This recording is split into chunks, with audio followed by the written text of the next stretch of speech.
नमस्कार। आप सभी को स्वतंत्रता दिवस की हार्दिक शुभकामनाएं। पिछले कई सालों से, कई वक्त से, साल तो नहीं कहूँगा, कुछ वक्त से हम भी सोच रहे थे कि ऑनलाइन कार्यक्रम बंद हो गए हैं, नॉटनल के पेज पर फिर से कुछ शुरू किया जाए। और 15 अगस्त से बेहतर दिन तो कुछ समझ में नहीं आया कि क्या किया जाए। टीम ने सोचा 15 अगस्त से इसकी शुरुआत किस तरह से की जाए। तो याद है कि करीब 5 साल पहले अर्पण जी का एक उपन्यास 25 वर्ग गज हमारे पास इन्हीं दिनों ऑनलाइन हुआ था, जिसने लगातार लोगों पाठकों के बीच में अपनी जगह बनाई थी। बाद में जहाँ तक मुझे याद है, पहले ये ई बुक में आया था और बाद में वो प्रिंट में आया, और दोनों ही तरीक़ों से उपन्यास काफ़ी पढ़ा गया, काफ़ी सराहा गया। तो हमने सोचा कि क्यों ना इस उपन्यास पर एक बातचीत की जाए, और अर्पण जी से इस बारे में बातचीत भी हुई और उन्होंने भी खुशी-खुशी इस बात को स्वीकार किया। दरअसल जिस वजह से हम चाहते थे कि इस पर बात वो थी कि ये उपन्यास युवा वर्ग पर केंद्रित रहा है, और जब हम आज़ादी के 76वें साल में प्रवेश कर रहे हैं तो ज़रूरी है कि युवा वर्ग की बात लगातार होती रहे, उनकी समस्याएं, उनकी मुश्किलें, उनकी चुनौतियां हम सबके बीच में आती रहें, सब उस पर डिस्कशन करते रहें। इसीलिए युवा वर्ग पर हम बात करना चाह रहे थे और इस उपन्यास को हमने लेना शुरू किया। ये उपन्यास एक्चुअली हमारे और आपके बीच के संघर्ष से निकला है, जो हम और आप अपनी ज़िंदगी में फील करते हैं, लेकिन फिर भी ये काफ़ी अलग है। जिस तरीके से युवा वर्ग की परेशानियों को रखा गया है, वो देश और इसको मतलब देश के माहौल के साथ जो बनाया गया, वो काफ़ी गंभीरता से इस उपन्यास की गंभीरता को दर्शाता है। मतलब एक युवा वर्ग के घर के सपने, नौकरी के सपने, शादी, पिताजी के सपनों को पूरा करने वाला ये युवा, भाई-भाई इस तरह से, और उसमें भी नेता और पॉलिटिक्स का जो योगदान रहा है, इन सब को लेकर के जो उपन्यास जिस खूबसूरती से कहानी को बयां करता है, वो काबिल तारीफ था, और यही वजह है शायद जो ये उपन्यास कई लोगों के दिल में अपनी जगह बना पाया। तो आज जब हम आज़ादी का अमृत महोत्सव मना रहे हैं और बहुत कुछ इस देश ने अचीव किया है, ये भी जानना ज़रूरी है क्या इस देश ने अचीव नहीं किया, या क्या मुश्किलें हैं जो युवा वर्ग फेस करता है। तो इस उपन्यास के बारे में मैं ज़्यादा बोलूँ, इससे बेहतर है कि उन लोगों से सुना जाए जो हिंदी साहित्य में विशिष्ट स्थान रखते हैं। और इसकी शुरुआत हम करते हैं जानी-मानी हिंदी की लेखिका शर्मिला जी से, जिनका उपन्यास शादी से पेशतर अभी हम लोगों ने काफ़ी पसंद किया है, ऑनलाइन में भी और ई बुक में भी, प्रिंट में भी। तो मैं सबसे पहले उन्हीं को आमंत्रित करता हूँ कि शर्मिला जी आएँ और इस उपन्यास के बारे में अपनी बात रखें। बहुत-बहुत धन्यवाद।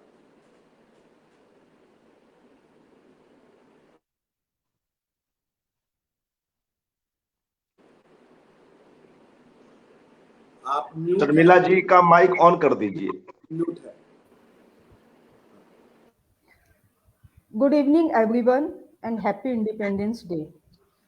मैं आप सबके सामने मुखातिब हूँ। आदरणीय मुकेश वर्मा जी को मेरा प्रणाम। अर्पण जी नमस्कार। नीलाभ जी नमस्ते। जी नमस्कार। सभी सुनने वालों को मेरा नमस्कार, आदर और प्यार। मैं नीलाभ श्रीवास्तव जी की आभारी हूँ। नॉटनल के मंच से युवा कवि, लेखक, समीक्षक अर्पण कुमार जी के नॉवेल 25 वर्ग गज पर संवाद करने के लिए मुझे आमंत्रित किया। मैं नॉवेल पर अपनी बात शुरू कुछ पारंपरिक ढंग से करना चाहती हूँ, क्योंकि 20 साल से लिखते हुए, पिछले 2 दशक से लिखते हुए और उपन्यासों की समीक्षा पढ़ते हुए, और हाल में कुछ किताबों की मैंने समीक्षा भी की है, मुझे ऐसा लगता है कि पारंपरिक तरीका किसी भी कृति पर बात करने के लिए सबसे सही और उपयुक्त तरीका होता है। संस्कृत की परंपरा के अनुसार, अनुबंध चतुष्टय के अनुसार ग्रंथ में 4 बातें होती है। विषय यानी थीम, सब्जेक्ट मैटर यानी विषय से क्या हासिल होने का है, यह जो उपन्यास है उससे किसको क्या हासिल होगा, किसका कल्याण होगा। दूसरी बात प्रयोजन, रिजल्ट यानी लेखक जो है वो अपने प्रयोजन में कितने दूर तक सफल हो सके हैं। तीसरा पॉइंट है अधिकारी, यानी द क्वालिफाइड स्टूडेंट, इसके पाठक कौन हो, कौन इसके अधिकारी हैं। और प्रतिपाद्य, यानी यह जो उपन्यास है, यह जो नॉवेल है अर्पण जी ने जो लिखा, वह आखिर हमें क्या देता है, क्या वे हमें बताना चाहते हैं। मैं यहाँ इन पैरामीटर पर, इन मीनारों पर बात करूँगी। वैसे भी मैं यह मानती हूँ कि हर उपन्यास के अपने पैरामीटर होते हैं, अपने मानदंड और मीनार होती है। तो नॉवेल के सबल पक्ष पर मैं बात करूँगी और कुछ उसके जो दुर्बल पक्ष हैं उन पर भी बात करूँगी। मैं उपन्यास के केंद्रीय विषय पर फोकस करूँगी। पहले उन बिंदुओं पर बात करूँगी विस्तार से जिन पर जो उपन्यास की थीम है, और फिर बाद में 2-4 बातें वह भी कहूँगी जिस पर विस्तार से बात नहीं करनी है। सबसे पहले तो यह जो उपन्यास है, जो कि आप लोग सब देख ही रहे हैं, 25 वर्ग गज उपन्यास अर्पण जी का। यह शीर्षक मुझे देखकर थोड़ा-सा कौतूहल हुआ कि 25 वर्ग गज आखिर ये क्या है? 25 वर्ग गज भी कोई शीर्षक होता है? आखिर वो 25 वर्ग गज का क्या मतलब है? हमारे दिमाग में पारंपरिक पुस्तकें, कहानियाँ, क्लासिक्स रहते हैं मन में, दिमाग में घुसे हुए, तो ऐसे लगता है कि क्या कोई 25 वर्ग गज का कोई कर्ज है क्या किसी के ऊपर? तरह-तरह की बातें, तरह-तरह की जिज्ञासा, कौतूहल मन में हुआ और हिंदी की मशहूर फ़िल्म 2 बीघा ज़मीन, जिसके निर्देशक विमल रॉय हैं, वह भी अचानक से क्लिक हुई। तो मैंने सोचा कि 2 बीघा ज़मीन जो है वह क्या है उसकी कहानी। 2 बीघा ज़मीन की कहानी 2 बीघा ज़मीन को बचाने की कहानी है, जबकि 25 वर्ग गज नॉवेल की कहानी पहले 25 वर्ग गज ज़मीन को पा लेना, मकान बनाना और फिर उसको छोड़ने के जद्दोजहद और उस संघर्ष की कहानी है। यह 25 वर्ग गज पूरे उपन्यास में हमारे कानों में बार-बार गूंजता रहता है। हर बार वो कहीं न कहीं से 25 वर्ग गज आता है। तो आखिर लेखक क्या बोलना चाहते हैं? देश की राजधानी दिल्ली में कई मुख्य और व्यावसायिक आवश्यक रूप से महत्वपूर्ण जगहों पर 25 वर्ग गज के मकान देखे जा सकते हैं। 25 वर्ग गज वह जगह है जहां प्रोटोगनिस्ट यानी हमारा नायक, उपन्यास का नायक रहता है। मैं उपन्यास की कथा वस्तु पर बात करते हुए साथ-साथ में इसके शिल्प पर भी बात करती जाऊंगी।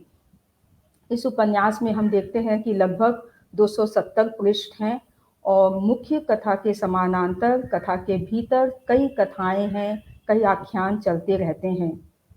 कथानायक का नाम अभिषेक है, जो कि दिल्ली में 25 वर्ग गज जगह में मकान बनाने, रहने और फिर छोड़ने की कथा इसमें उसकी वह कथा यहाँ पर चलती है। अगर उपन्यास को पढ़ने की सुविधा के लिए या बातचीत की सुविधा के लिए 3 हिस्सों में बाँटा जाए, 3 पर्व में, आदि पर्व, मध्य भाग और अंतिम भाग, तो वो सुविधाजनक होगा। तो सबसे पहले यदि मैं शुरुआत की बात करूँ यानी आदि पर्व की बात करूँ उपन्यास के, क्योंकि उपन्यास छोटा उपन्यास नहीं है, 100 सवा 100 पन्ने का पहला उपन्यास ही अर्पण जी ने काफ़ी विस्तार से और काफ़ी पन्नों में लिखा है।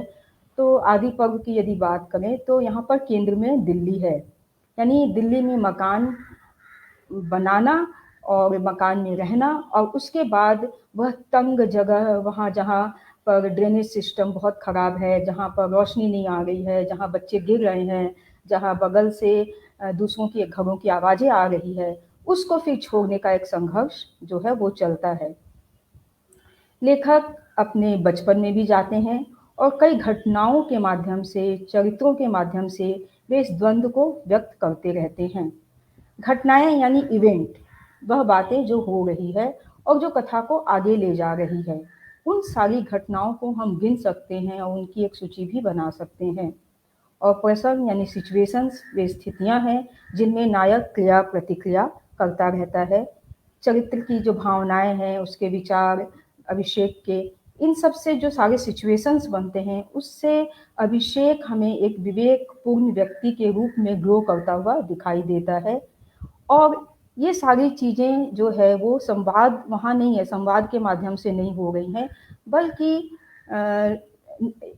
जो एक निबंध की शैली है उस माध्यम से कथा कही जा रही है। तो यहाँ पर बात आदि पर्व की हो गई है, उपन्यास के प्रमुख भाग की, मुख्य भाग की।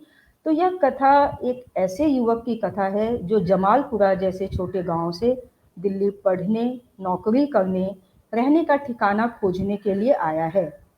वह बिहार से आया है, जहाँ आया है वहाँ आने के बाद उसे पुरबिया होने का दंश भी झेलना पड़ता है। एक बार सैलून में जब वो बैठा रहता है तब वहाँ पर जो कुछ और लोग होते हैं जो बिहार के नहीं होते हैं, वो ये कहते हैं कि सारे लोग बिहार के यहाँ पर आकर बस गए हैं। और इससे अभिषेक बहुत तिलमिला जाता है और वो सैलून वालों को बोलता है कि तुम बक्सर में ही क्यों नहीं खोल लेते हो सैलून। यानी वह जो एक दंश है पूरब के होने का, वह दंश भी लगातार अभिषेक के अंदर वह भी चलता रहता है। तो बिहार से आए हुए लोगों द्वारा दिल्ली में नौकरी की तलाश, घर की तलाश, हमें उनके कांपते अनुभव, हाँफते और कांपते हुए अनुभव, त्रासदी से भरे हुए उनके जो जीवन है, उसका जो जीवन है उसको देखने और समझने की राह दिखाते हैं। आज हम आज़ादी का 75वां दिवस मना रहे हैं। तो आज़ादी के 75वें साल के बाद भी, दशक के बाद भी वे युवा जो दिल्ली में नौकरी खोजने के लिए जाते हैं और जो किसी तरह से संघर्ष करके एक जगह खरीदते हैं और उसमें रहते हैं, तो क्या उनकी विडंबनाओं का अंत हो गया? उन्होंने जो सपने देखे, उनकी जो आकांक्षाएं थी, उनकी जो डिज़ायर थे कि हमारा देश आज़ाद होगा और हमें नौकरी मिलेगी और हमें कैसे हिंदुस्तान में सांस ले सकेंगे, जहाँ पर हमारा अपना घर होगा, जहाँ तंग आकाश नहीं होगा, खुला आकाश होगा। तो क्या उनकी आकांक्षाएं आज 7 दशक के बाद भी, 7.5 दशक के बाद भी क्या पूरी हो गई है? इस उपन्यास पर आज 15 अगस्त के दिन चर्चा रखने का कारण यह भी था कि आज़ादी के इतने सालों के बाद जो युवा अपने माइग्रेट होते हैं, विस्थापित होते हैं, अपने घरों से निकलते हैं, छोटे गाँव से निकल कर दिल्ली जैसे महानगर में जाते हैं, केंद्र में, राजधानी में जाते हैं, वहाँ उनके सपने किस तरह का रूप और आकार लेते हैं और वो कैसे डिटैच होकर वापस दिल्ली छोड़कर एक दूसरी राह पर चल पड़ते हैं। उस सपनों के टूटने की कहानी भी 25 वर्ग की कहानी है। और 15 अगस्त का दिन भी इसीलिए चुना गया कि हम उसका मंथन कर सकें कि हमने जो सपने देखे, युवाओं ने जो सपने देखे, वो सपने कितने पूरे हुए। तो मैंने कहा कि जैसे मैं शिल्प की भी बात साथ साथ में कर रही हूँ, यहाँ पर 32 अध्याय हैं और कुछ अध्याय 28-29 पृष्ठों के हैं, तो सबसे छोटा अध्याय 2 पृष्ठ का भी है। यानी लेखक की यह शैली है कि वह उसका किसी भाग में, किसी प्रसंग में, किसी किस्से में मन रमता है तो वे 30-30 पन्ने तक लिख जाते हैं। और कहीं कोई प्रसंग उन्हें ठीक नहीं लगता, नहीं उसमें ज़्यादा देर तक वे ठहर पाते हैं, तो उसे वे तुरंत समेट लेते हैं। तो पहला अध्याय जो है वो बहुत बड़ा है, 29 पन्नों का है और हम यह जान पाते हैं कि उपन्यास का जो केंद्रीय विषय है 25 वर्ग गज, उसमें वह मकान पाने के संघर्ष को कैसे उसका वर्णन किया जा रहा है। यानी उपन्यास का पहला अध्याय न सिर्फ कथानक की शुरुआत करता है, बल्कि पहला पत्थर रखता है उपन्यास शुरू करने के लिए, उपन्यास शुरू होने के लिए। यानी उपन्यास जो है, वहाँ पे कई चरित्र खड़े किए गए हैं, उन चरित्रों के माध्यम से, अवान्तर कथा, आंतरिक कथाओं के माध्यम से अर्पण जी ने सधे हुए हाथों से, पहला उपन्यास जो उनका है उसमें उन्होंने सधे हुए हाथों से, सधी हुई कलम से लिखा है और ऐसा नहीं लगता कि यह उनकी पहली कृति है। पहले अध्याय और दूसरे और तीसरे और चौथे में जो जुड़ाव है, वह भी हमें ऐसा लगता है कि उन्होंने पहले काफ़ी अभ्यास किया है लिखने का। यह जो उपन्यास है वह छोटे बड़े अध्यायों के माध्यम से आगे बढ़ता है, निबंध शैली, वर्णन शैली, विवरण शैली के माध्यम से। और यहाँ पर केंद्र में दिल्ली का जे कॉलोनी, नेहरू नगर आदि है और उसका वर्णन इन्होंने समाजशास्त्रीय दृष्टि से तर्कपूर्ण ढंग से उसके सारे डाटाज वगैरह दे के डिटेल में उन्होंने किया है। तो पहले अध्याय की शुरुआत एक बोल्ड में भूमिका लिखते हुए होती है। यह उनका शिल्प है कि वो हर अध्याय की शुरुआत एक भूमिका से करते हैं और उसे बोल्ड में रख देते हैं, जिससे हमें अध्याय के प्रति उत्सुकता भी जागृत होती है और हमें वह कुंजी भी मिल जाती है कि आगे आने वाले अध्याय में कौन सी बात कही जा रही है। तो उसको मैं कोट करती हूँ। Coat start. जटाशंकर बाबू कहाँ तो सबों से यह कहते फिरते थे कि देखिए, अभिषेक का जन्म जिस दिन हुआ है ना, उस दिन पैदा होने वाले कई लोग पूर्व में मैरीन इंजीनियर बने हैं। यह पहले अध्याय की भूमिका है। रांची के तिवारी साहब का बड़ा बेटा गुंजन तिवारी, गया के नरेश साव का छोटा बेटा रणधीर साव और हाँ, छपरा वाले राम लखन सिंह का मंझला बेटा अवधेश सिंह, सभी तो बने हैं। सो मेरा यह बेटा आगे चलकर मैरीन इंजीनियर ही बनेगा, देख लीजिएगा। मगर जब उसी अभिषेक ने मैट्रिक के बाद साइंस की जगह आर्ट्स में अपना नामांकन करवाया तो वे एक शब्द भी नहीं बोले, जबकि स्ट्रीम बदलने के साथ ही पुत्र के माध्यम से देखे गए उनके सभी सपने एक झटके में धराशायी हो गए। तो जैसा कि मैंने कहा कि यह जो उपन्यास है, यह उपन्यास सपनों के, आकांक्षाओं और इच्छाओं के टूटने की भी कहानी है। हम ये देखते हैं कि इसमें जो प्रोटोगनिस्ट है अभिषेक, उसके जीवन के निर्माण में उसके पिता की गहरी भूमिका है। यह कथा दिल्ली की कथा तो है ही, साथ ही साथ यह अभिषेक की पारिवारिक पृष्ठभूमि की भी कथा है। यह कथा हमें अभिषेक के गांव में भी ले जाती है और पिता से उसके जो रिश्ते हैं उस रिश्तों को भी सामने रखती है। हम यह भी देखते हैं कि हर अध्याय में जो है गजल के द्वारा, शेर के द्वारा, कुछ नारों के द्वारा गद्य को बहुत प्रभावशाली और दिलचस्प बनाया गया है। यानी यह कहानी सिर्फ एक निजी पारिवारिक कहानी नहीं है या व्यक्तिगत जीवन की अभिषेक की कहानी नहीं है या फिर दिल्ली की समाजशास्त्रीय अध्ययन ही नहीं है, बल्कि इसमें राजनीतिक चेतना भी हमें दिखती है। एक जगह अर्पण जी लिख रहे हैं, गालों पर लाली है बोफोर्स की दलाली है, गालों पर लाली है बोफोर्स की दलाली है। इस तरह की पंक्तियों के माध्यम से वे राजनीतिक चेतना जो उनकी है उसे भी साथ साथ में वो व्यक्त करते जाते हैं। यहाँ पर अगर हम कालखंड को देखना चाहें तो हम यह देखते हैं कि यह जो उपन्यास है उसका कालखंड 1991 का है और मुख्य पात्र अभिषेक जो जमालपुरा का है, मैट्रिक में 75% मार्क्स उसे मिलते हैं। पटना में साइंस कॉलेज में उसका दाखिला नहीं होता है और वो आर्ट्स ले लेता है। अभिषेक के चाचा रमाशंकर बाबू ने पटना विश्वविद्यालय से साइंस कॉलेज में पढ़ाई की। अभिषेक ने पटना विश्वविद्यालय नहीं लेकिन पटना में एक कमरा किराए पर ले लिया और 50-55 किलोमीटर दूर अपने राज्य की राजधानी में वह पढ़ने के लिए गया। तो अपने मौलिक विचारों को कार्यरूप में परिणत करने के लिए की वो कोशिश कर रहा है और उसके सपने हैं आईएएस बनने के। जटाशंकर बाबू उसके पिता बिहार के एक ऑडिटर थे, जहां ऑडिट के काम से वे घूमते रहते थे। अभिषेक को उन्होंने दिल्ली पहली बार भेजा। दिल्ली के लिए जब वह चला तब उसकी उम्र 16 साल की थी, यानी किशोर अवस्था थी। दिल्ली की दशा दुर्दशा, जे कॉलोनी की दशा दुर्दशा, इन सब चीज़ों का वर्णन साथ साथ में बाद वाले अध्यायों में आता है। अभिषेक जो है आईएएस के सपने उसके टूट जाते हैं, आईएएस नहीं बनता, वो पत्रकारिता करता है और बाद में कोई 9x12 के एक कमरे में अपने भाई अखिलेश के साथ, छोटे भाई अखिलेश के साथ रहता है। अखिलेश इंजीनियरिंग करता है, तो दोनों भाइयों में शुरू में बहुत प्रेम था, लेकिन धीरे धीरे दो भाइयों के बीच में बहती सद्भावना की जो नदी थी वो सूखती जा रही थी। अभिषेक को अपने पिता के साथ बने ईमानदार रिश्ते, अभिषेक के अंदर अपने पिता के साथ बने ईमानदार रिश्ते के संस्कार हैं और वह अपने पिता के साथ बने हुए रिश्ते का अभ्यस्त है। वही मूल्य उसके जहन में काम करते हैं और वो अखिलेश से यह चाहता है कि उसका व्यवहार पारदर्शी हो।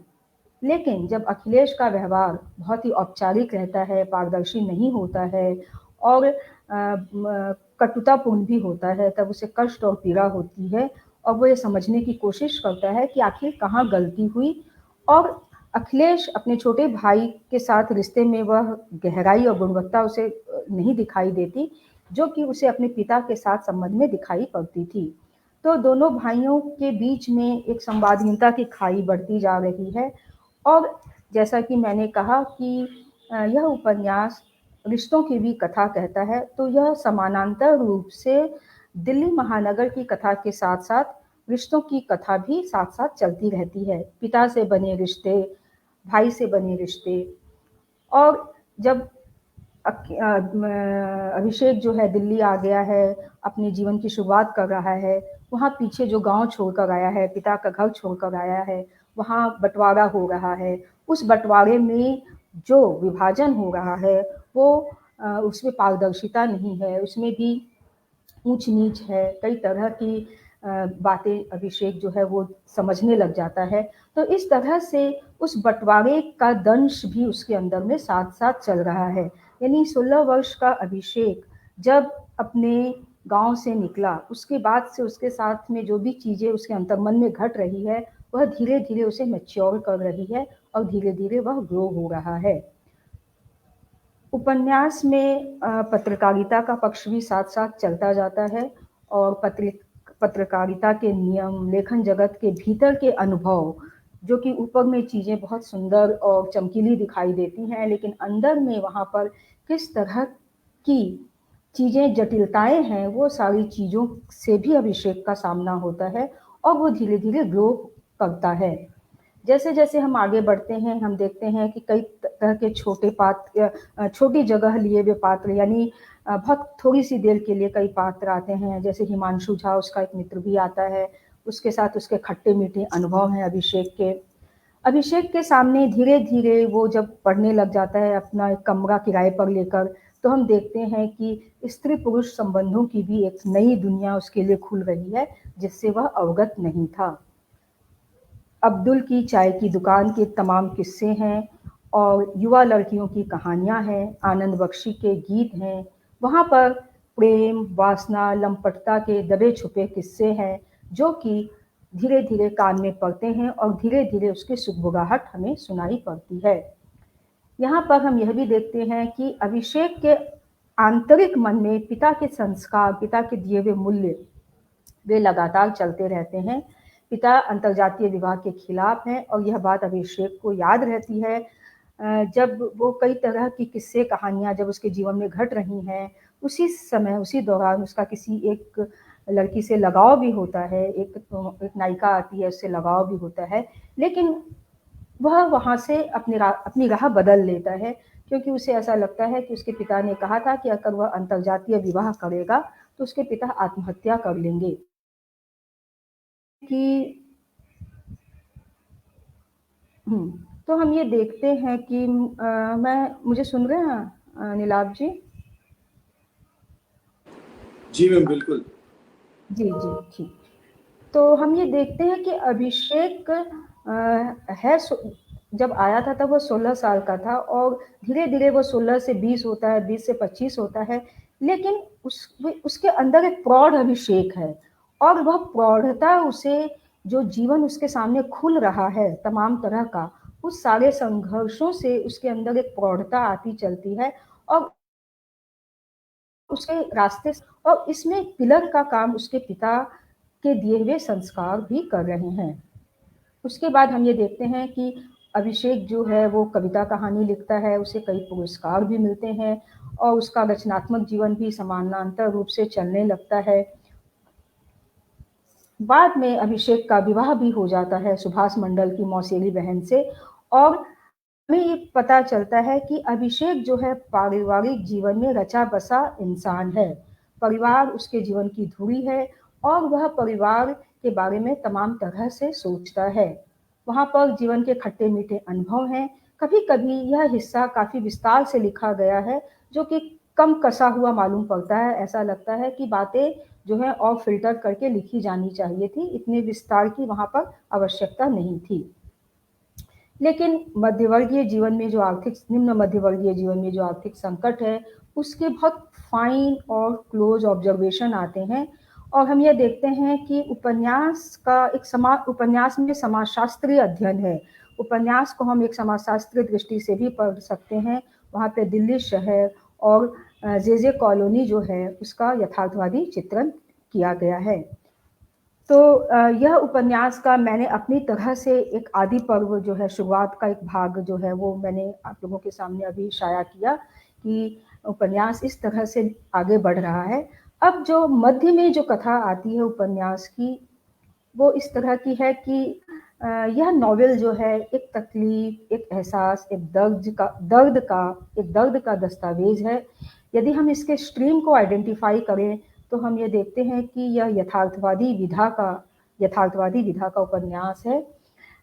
लेखक की जो फ़िक्र है वो जे कॉलोनी के जीवन को समझने की है और उससे निकलने की है। यहाँ पर अभिषेक की कथा, निजी कथा, परिवार की कथा, रिश्तों की कथा चल रही है और जो दिल्ली का जो उसका जीवन है महानगर का, उसकी त्रासदी वो हमारे अंदर भी उतर आती है। हम भी उस विडंबनाओं से, उस संकट से, उस संघर्ष से उसको पढ़ते हुए जूझने लग जाते हैं। मैं एक कोट पढ़ रही हूँ आप लोगों के सामने। भारत में महानगर क्रमशः कई स्तरों पर असफल होते जा रहे हैं। दिल्ली भी कमोबेश हर क्षेत्र में फ्लॉप होती जा रही थी। महानगर को सुधारने का हर फॉर्मेट पिट रहा था। दिल्ली को दुरुस्त करने का हर नया नुस्खा खोखला, महंगा, उबाऊ साबित हो रहा था। सूसा की तरह मुंह फुलाती महंगाई, बेतरतीब फैलते शहर, अनठिकाने रूप से बढ़ती यहाँ की आबादी, महिलाओं के साथ निरंतर बढ़ती बलात्कार की घटनाएं, तमाम सरकारी संसाधनों को फूंकने के बाद भी दिल्ली की समस्याएं देश के नीति निर्माताओं और योजनाकारों को मुंह चिढ़ा रही थी। Quote close. फिर नेक्स्ट कोट है, अभिषेक के कुछ दोस्त पहले भी यूपीएससी और बीपीएससी की प्रशासनिक एवं पुलिस सेवाओं की परीक्षाओं को निकालकर अपने अपने कार्यस्थलों की ओर बढ़ चले गए थे। कुछ दोस्त एमफिल, पीएचडी करके दिल्ली विश्वविद्यालय के कैंपस और कॉलेजों में चप्पल घिस घिस कर सहायक प्रोफेसर बन गए थे या गेस्ट लेक्चरर के रूप में एडहॉक पर पढ़ाते हुए स्थायी हो जाने की आस पाले हुए थे। अभिषेक ये सोचता है कि उसके जीवन का उद्देश्य क्या है। एक जोंक की तरह किसी चीज को पकड़ लिया, क्या उसी से चिपके रहना या फिर उसको छोड़कर आगे बढ़ना। अभिषेक का मित्र आकाश और अभिषेक महानगरों की व्यवस्था व परिचालन पर बात करते हैं। आकाश पांडे कहता है, यह सब कुछ जो चमकता हुआ दिख रहा है ना अभिषेक, दरअसल ये भीतर से पोले हो गए हैं। यह सब कुछ जो चमकता हुआ दिख रहा है ना अभिषेक, दरअसल ये भीतर से पोले हो गए हैं।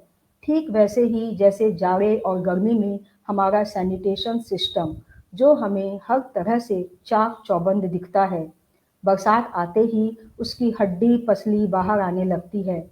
हमारे घरों के भीतर सीलन आने लगती है। हमारा ड्रेनेज सिस्टम पूरी तरह से फ्लॉप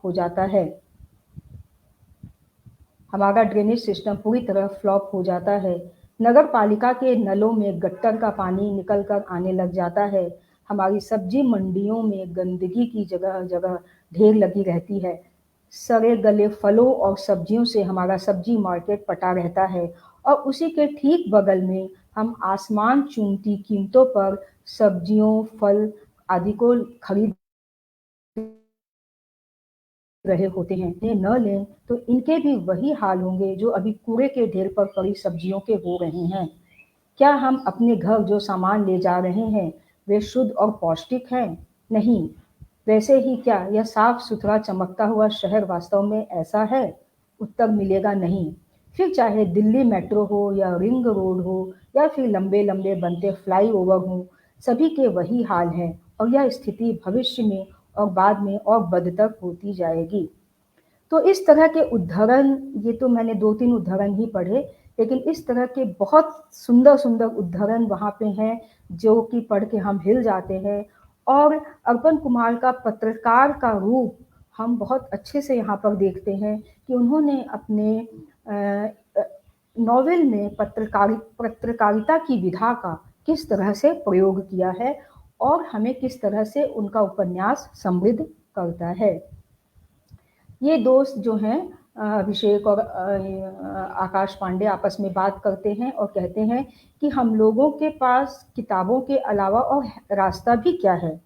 यानी आज़ादी के 75 दशक के बाद भी जो युवा 75 साल के बाद भी जो युवा दिल्ली में नौकरी और घर खोजने के लिए जाते हैं, उनकी विडंबनाओं का कोई अंत नहीं है और अंततः वे दिल्ली छोड़ने की किसी तरह से वहाँ से निकल जाने की, वहाँ से निजात पाने की कोशिश में लग जाते हैं। तो अभिषेक के माध्यम से हम जिस दुनिया को देखते हैं उसके ढेर सारे चरित्र हमारे जाने हुए हैं और अक्सर हम ये जान भी नहीं पाते हैं कि वे किस हद तक हमारे अपने जीवन को भी चला रहे हैं। हम कब इसमें शामिल हो जाते हैं और हम उनकी पीड़ा को समझने लग जाते हैं और अपनी पीड़ा को उनकी पीड़ा के साथ में जुड़ा हुआ पाते हैं। तो इस तरह से यह जो है उपन्यास का मध्य भाग है, जिसमें दिल्ली महानगर के फाइन डिटेल्स हमें मिलते हैं जे कॉलोनी के माध्यम से। और यह जो महानगर का वर्णन है वह किसी भी महानगर, पूरे देश में जो भी महानगर है उस महानगर पर ये सारे वर्णन और विवरण लागू होते हैं। अब मैं उपन्यास के अंतिम पर्व की तरफ बढ़ रही हूँ, अंतिम भाग की तरफ। तो अंतिम भाग में मैं, जैसे मैंने कहा कि उपन्यास का विषय एक होना चाहिए, विषय हम ये देख रहे हैं कि दिल्ली में रहने का जो संघर्ष है वह है। और यानी अंतिम पर्व यानी प्रतिपाद्य आखिर लेखक जो है हमें क्या बताना चाहते हैं अपने इस उपन्यास के माध्यम से।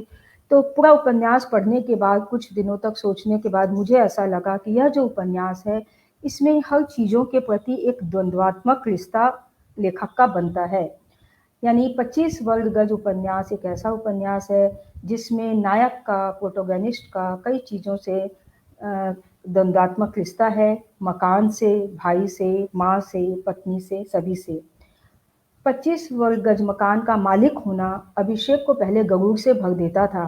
पहले वो पढ़ने गया, फिर वो नौकरी करने गया, फिर वो किराए पर रहा, फिर उसने जगह ली, उसके बाद उसने उसको वहाँ मकान बनाया और मकान बनाकर वो बहुत प्रसन्न था। वो बहुत अभिषेक को जो है 25 वर्ग गज का मकान का मालिक होना गरूर से भर देता था। लेकिन विवाह के बाद उसी 25 वर्ग गज के मकान पर प्रश्न चिन्ह लग जाता है। यानी यह जो उपन्यास है वह दिल्ली महानगर में 25 वर्ग गज मकान पाना उपलब्धि है या अभिशाप, इस बारे में बताता है। यह एक द्वंद्वात्मक स्थिति है। तो यहाँ पर एक कोट में पढ़ रही हूँ, उपन्यास से है। अभिषेक के लिए 25 वर्ग गज का मकान छोड़ना उसकी पहली प्राथमिकता थी। बाद के समय में पहले यह प्राथमिकता थी कि अपना मकान बन जाए, और अब यह है कि कैसे छोड़ दे, और उसकी जगह कुछ पाना उसकी प्राथमिकता हो गई। जिस शहर में जाने और वहाँ रहने के लिए पूरी दुनिया मरती थी, अभिषेक और उसकी पत्नी अब वही दिल्ली छोड़ना चाह रहे हैं। अभिषेक के ऊपर बस अब एक ही धुन सवार थी, कैसी नौकरी लूं कि मुझसे यह दिल्ली छूटे। यहाँ पर नेहरू नगर आदि का समाजशास्त्र दृष्टि से वर्णन किया गया है, और एक युवा लेखक की आंखों से, इन्होंने 5 वर्ष पहले अर्पण जी ने लिखा था, तो युवा लेखक की आंखों से लिखा हुआ एक समाजशास्त्रीय दृष्टि से लिखा हुआ एक दस्तावेज है ये। यानी हम यहाँ पर यह देखते हैं कि पटना के आउटस्कर्ट में एक प्रखंड है जहाँ पर अभिषेक को और पुराने किस्म का बंगलो मिल जाता है। अभिषेक और ज्योति अब उस 25 वर्ग गज में नहीं रहते जहाँ पहले रहते थे। अब उनका परिवार महानगर को छोड़कर निकल चुका है। अभिषेक बाद में ये कहता है कि दिल्ली ने उसे संघर्ष करना सिखाया है। दिल्ली सूफी संतों की नगरी है। दिल्ली ने उसे हर चीज से मुक्त रहना सिखाया है। दिल्ली आज अपनी चंगुल से भी उसे मुक्त कर रही है, और दिल्ली से वह निजात पा रहा है। दिल्ली में वह 100 बार जिया है, 100 बार मरा है, और उसके और उसकी पत्नी के बीच में वैवाहिक संबंधों में कई बार ऐसी नारकीय स्थिति आई है कि वे एक साथ किस तरह से रहें, यह उनके लिए बहुत बड़ी समस्या बन गई थी। तो अंततः वह दिल्ली को छोड़कर जा रहा है, उस दिल्ली को जिसके बारे में वो ये कहता है, ईंट भट्टे के माफियाओं, रेत खनन माफियाओं और कुकुरमुत्तों की तरह यहाँ वहाँ उग आए बिल्डरों, प्रॉपर्टी डीलरों, स्थानीय नेताओं के गठबंधन को उन्हीं के उसी सिस्टम में रहकर अभिषेक तोड़ना चाहता है। अभी भी प्रशासनिक और पुलिस सेवाओं में और दूसरे नियंत्रणकारी सरकारी एजेंसियों में ऐसे लोग हैं जो व्यवस्था में नैतिक मूल्यों को बचाने और भ्रष्टाचार के खिलाफ लड़ने के लिए कुछ कर गुजरना चाहते हैं। अब देश और समाज के हित में ऐसे मुट्ठी भर लोगों को मिलकर मुहिम छेड़नी होगी। अभिषेक के भीतर का परम प्रबंधकीय कौशल और शक्तियाँ जो है वह यह सारी चीज़ें बोल रही है। उसके अंदर का लेखक, उसके अंदर का जो समाजवादी रूप है उसके अंदर में, वह इन सारी चीज़ों को बोल रहा है। तो हम यह देखते हैं कि जो सतह पर दिखता है वह अवास्तविक है। यानी जमालपुरा जैसे छोटे गांव से आए दिल्ली में पढ़ने वाले अभिषेक को एक तरफ तो पुरबिया होने का दंश झेलना पड़ता है, दूसरी तरफ अपना मकान बनाने का संघर्ष पहले उसके जीवन में आता है और फिर अपने ही बनाए मकान को किस तरह से छोड़कर वह निकल जाए, उसकी जद्दोजहद हमें दिखाई यहाँ पर देती है। इस उपन्यास पर मैं बात इसलिए भी करना चाह रही थी, जब मैंने उपन्यास पढ़ा तो मुझे एक शब्द है इसमें तंग मकान, तो तंग शब्द से मुझे सारा आकाश याद आ गया। राजेंद्र यादव का सारा आकाश अपने जीवन में मैंने जितनी बार पढ़ा उतनी बार कोई और उपन्यास नहीं पढ़ा, यानी मैं हर साल उस उपन्यास को एक बार पढ़ लेती हूँ। सारा आकाश की मुझे याद इसलिए आई कि सारा आकाश उपन्यास जो है, उस उपन्यास में हम ये देखते हैं कि एक बेहद छोटा घर, जैसे इस उपन्यास में है कि एक बेहद छोटा घर किस तरह व्यक्ति के मन और आकाश को तंग कर देता है, उसे कलह से भर देता है। तो सारा आकाश उपन्यास जो है आज से लगभग 70 साल पहले लिखा गया था। निम्न मध्यवर्गीय एक परिवार की कहानी है जिसमें 9 लोग रहते हैं।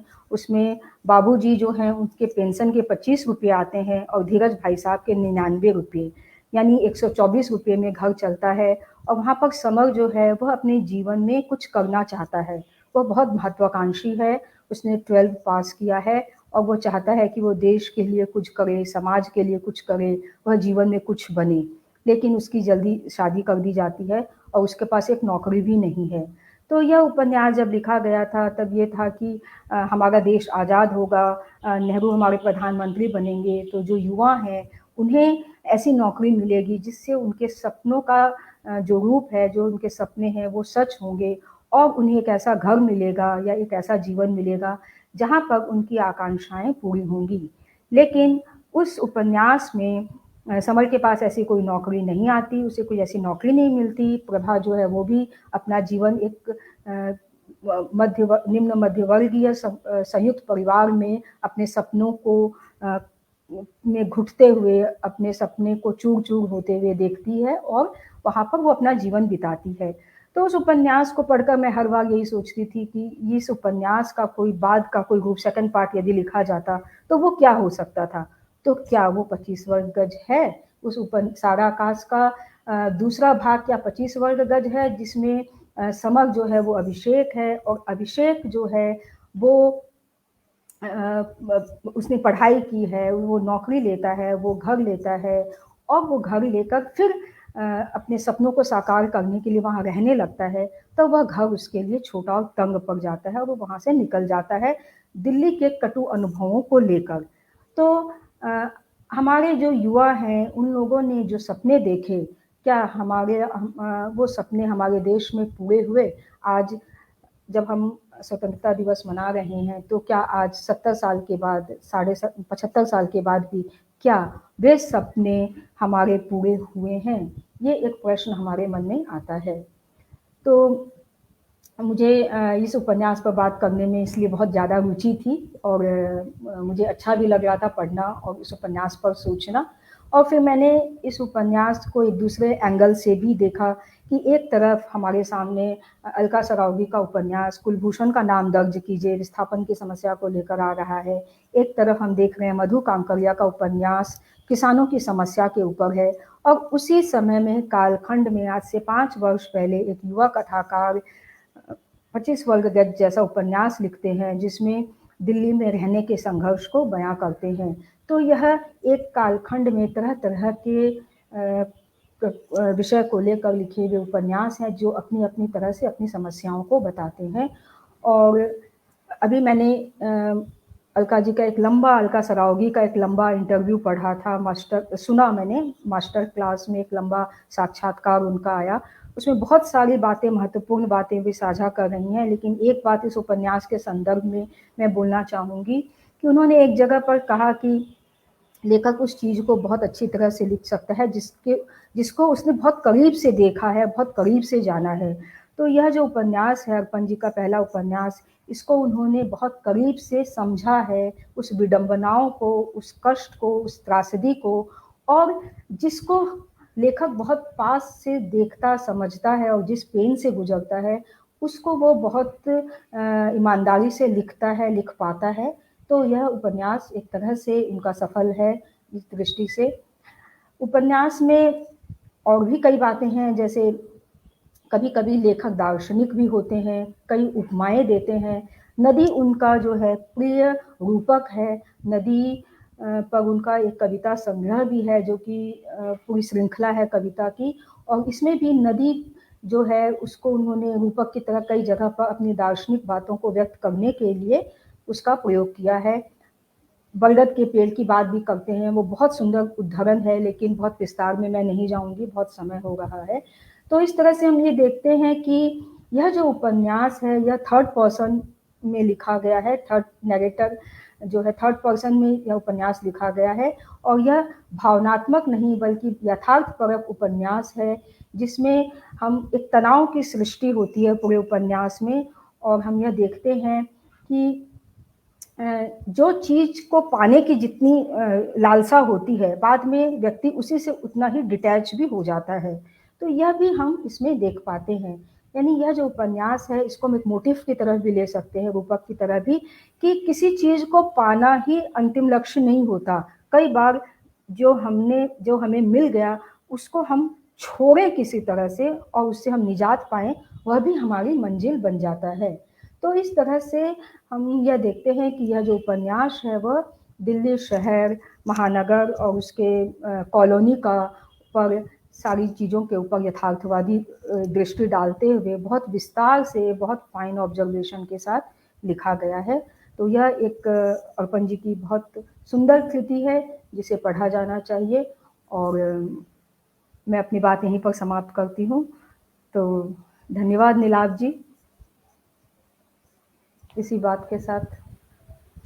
बहुत बहुत धन्यवाद मैम, अच्छा लगा। आपने बड़े विस्तार से किताब के बारे में डिस्कशन किया, हर एक पेज, हर एक अध्याय को सामने रखा और इसके बारे में एक अच्छा खासा लंबा डिस्कशन भी रहा, जिसके लिए बहुत बहुत शुक्रिया। मुझे यकीन है कि जो लोग सुन रहे होंगे उनको भी सुनते बड़ा मजा आया होगा, और जो नहीं पढ़े होंगे वो उनके बीच में उत्सुकता भी जगी होगी इस किताब को पढ़ने के लिए। आगे कार्यक्रम को बढ़ाने के लिए मैं मुकेश सर को इनवाइट करता हूँ कि वो आए और इस किताब के बारे में अपनी बात रखें, तो काफी अच्छा लगेगा। तो मैं मुकेश सर को इनवाइट करता हूँ। अनम्यूट कर दिया आपने? हेलो जी जी जी सर। जी, बहुत बहुत धन्यवाद नीलाभ जी। और अभी शर्मिला जी को सुना, वो हमारे समय की एक महत्वपूर्ण कथाकार हैं, और कथाकार ही उपन्यास के बारे में बहुत बेहतर ढंग से बता पाते हैं। तो उन्होंने जो भी बताया वो उनसे मैं बहुत सहमत हूँ।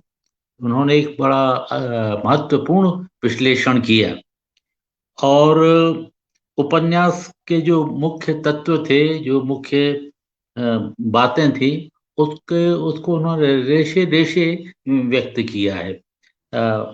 मुझे उससे ज्ञान भी मिला और मैं उनका बहुत आभारी भी हूँ। बहुत बहुत धन्यवाद। ये उपन्यास के बारे में बात करते हुए पहले हमें, जैसा शर्मिला जी ने भी कहा, कि थोड़ा आश्चर्य होता है कि ये 25 वर्ग गज क्या है। और अधिकतर ये कहानियों के शीर्षक होते थे, उपन्यास का शीर्षक किस तरह बनता है, लेकिन वो बना और बहुत खूब भी बना। तो हम पहले ये देख लें कि ये 25 वर्ग गज है क्या। आखिर हमको उपन्यासकार कहाँ ले जाना चाहता है। तो 25 वर्ग गज वह है 225 वर्ग फुट, यानी 9 फीट चौड़े और 25 फीट लंबे चाल के कमरे की तरह। ऐसा जिसको मकान कहेंगे या क्या कहेंगे, या रहने की जगह या रहवास की कोई जगह, जहाँ धूप नहीं है, घर में खिड़की नहीं है, कमरे में दिन में अंधेरा रहता है, माचिस की डिब्बी की तरह एक के ऊपर एक, पहले मंजिल का मालिक कोई और होगा, ग्राउंड फ्लोर का मालिक कोई और होगा, तीसरे मंजिल का, चौथे मंजिल का कोई अलग अलग इस तरह के फ्लोर होंगे, उनके मालिक अलग होंगे। और इतनी छोटी सी जगह रहने के लिए है। इन मकानों में भी घुमावदार सीढ़ियों से जाना है तो किसी दूसरे के घर के बीच से निकल करके जाना है। तो इस तीसरी मंजिल पर यह जो मकान है, यही वास्तव में इस उपन्यास का नायक है। यहाँ पर हर मंजिल पर एक परिवार, एक गृहस्थी रहती है और ये झुग्गी झोपड़ियों का एक रिफाइंड रूप ही समझिए, जिसको जे कॉलोनी भी कहते हैं। तो ऐसी कॉलोनी दिल्ली में 45-50 से अधिक है और लेखक हमें ये भी बताता है कि इनमें लगभग 7 लाख परिवारों के 40 लाख लोग रहते हैं, जिसमें पानी की किल्लत भरपूर है, बिजली की कमी हमेशा रहती है, यहाँ पे गंदगी है, दलिद्दर है, दुर्व्यवस्था है और आवश्यक सुविधाओं का अच्छी तरह से अभाव भी है। तो ऐसा जो नरक है, यहाँ से हम अर्पण कुमार जी हमको अपने उपन्यास में प्रवेश कराते हैं। तो इस तरह मैं मान के चलता हूँ कि अर्पण कुमार ने एक बिल्कुल अछूते विषय पर उपन्यास लिखा है।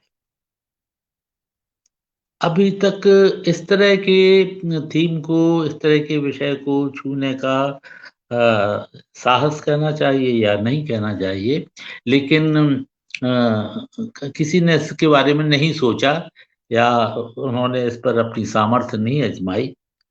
लेकिन इस 25 वर्ग गज के माध्यम से दिल्ली जैसे महानगरों के आंतरिक जीवन का जो जीता जागता बयान अर्पण कुमार ने किया है, वो आज आजादी के 75 वर्षों के का जो हमारा आज का जो महोत्सव है, उसमें बहुत ही महत्वपूर्ण हो जाता है, जो हमको एक तरह से यह भी बताता है कि इतने सालों के बाद 75 वर्ष कम नहीं होते किसी देश के लिए। आप याद करें कि 1947 में हम स्वतंत्र हुए थे और 1949 में चीन भी स्वतंत्र हुआ था। तो आज जहां पर चीन एक विश्व शक्ति बनकर के निसंदेह रूप से प्रतिष्ठित है, वहां पर हम लगभग इसी समयावधि में विश्व शक्ति बनने की बात तो करते हैं, लेकिन उस सूची में, उस प्रतिस्पर्धा में बहुत पीछे है। तो ये जो एक फर्क है, ये हमें बताता है कि हम किन स्थितियों में रह रहे हैं और ये जो स्थितियां हैं इस उपन्यास में बहुत अच्छे ढंग से सामने आई हुई हैं, जो कि करुणा भी बहुत व्यक्त करती है। तो ये जो उपन्यास है, ये हमारे आज तक के विकास की जो बात लगातार चलती रही है, उस पर एक तथाकथित विकास पर एक गहरी चोट है और एक खुला कटाक्ष है, जो दुख, करुणा, जुगुप्सा और क्षोभ पैदा करता है।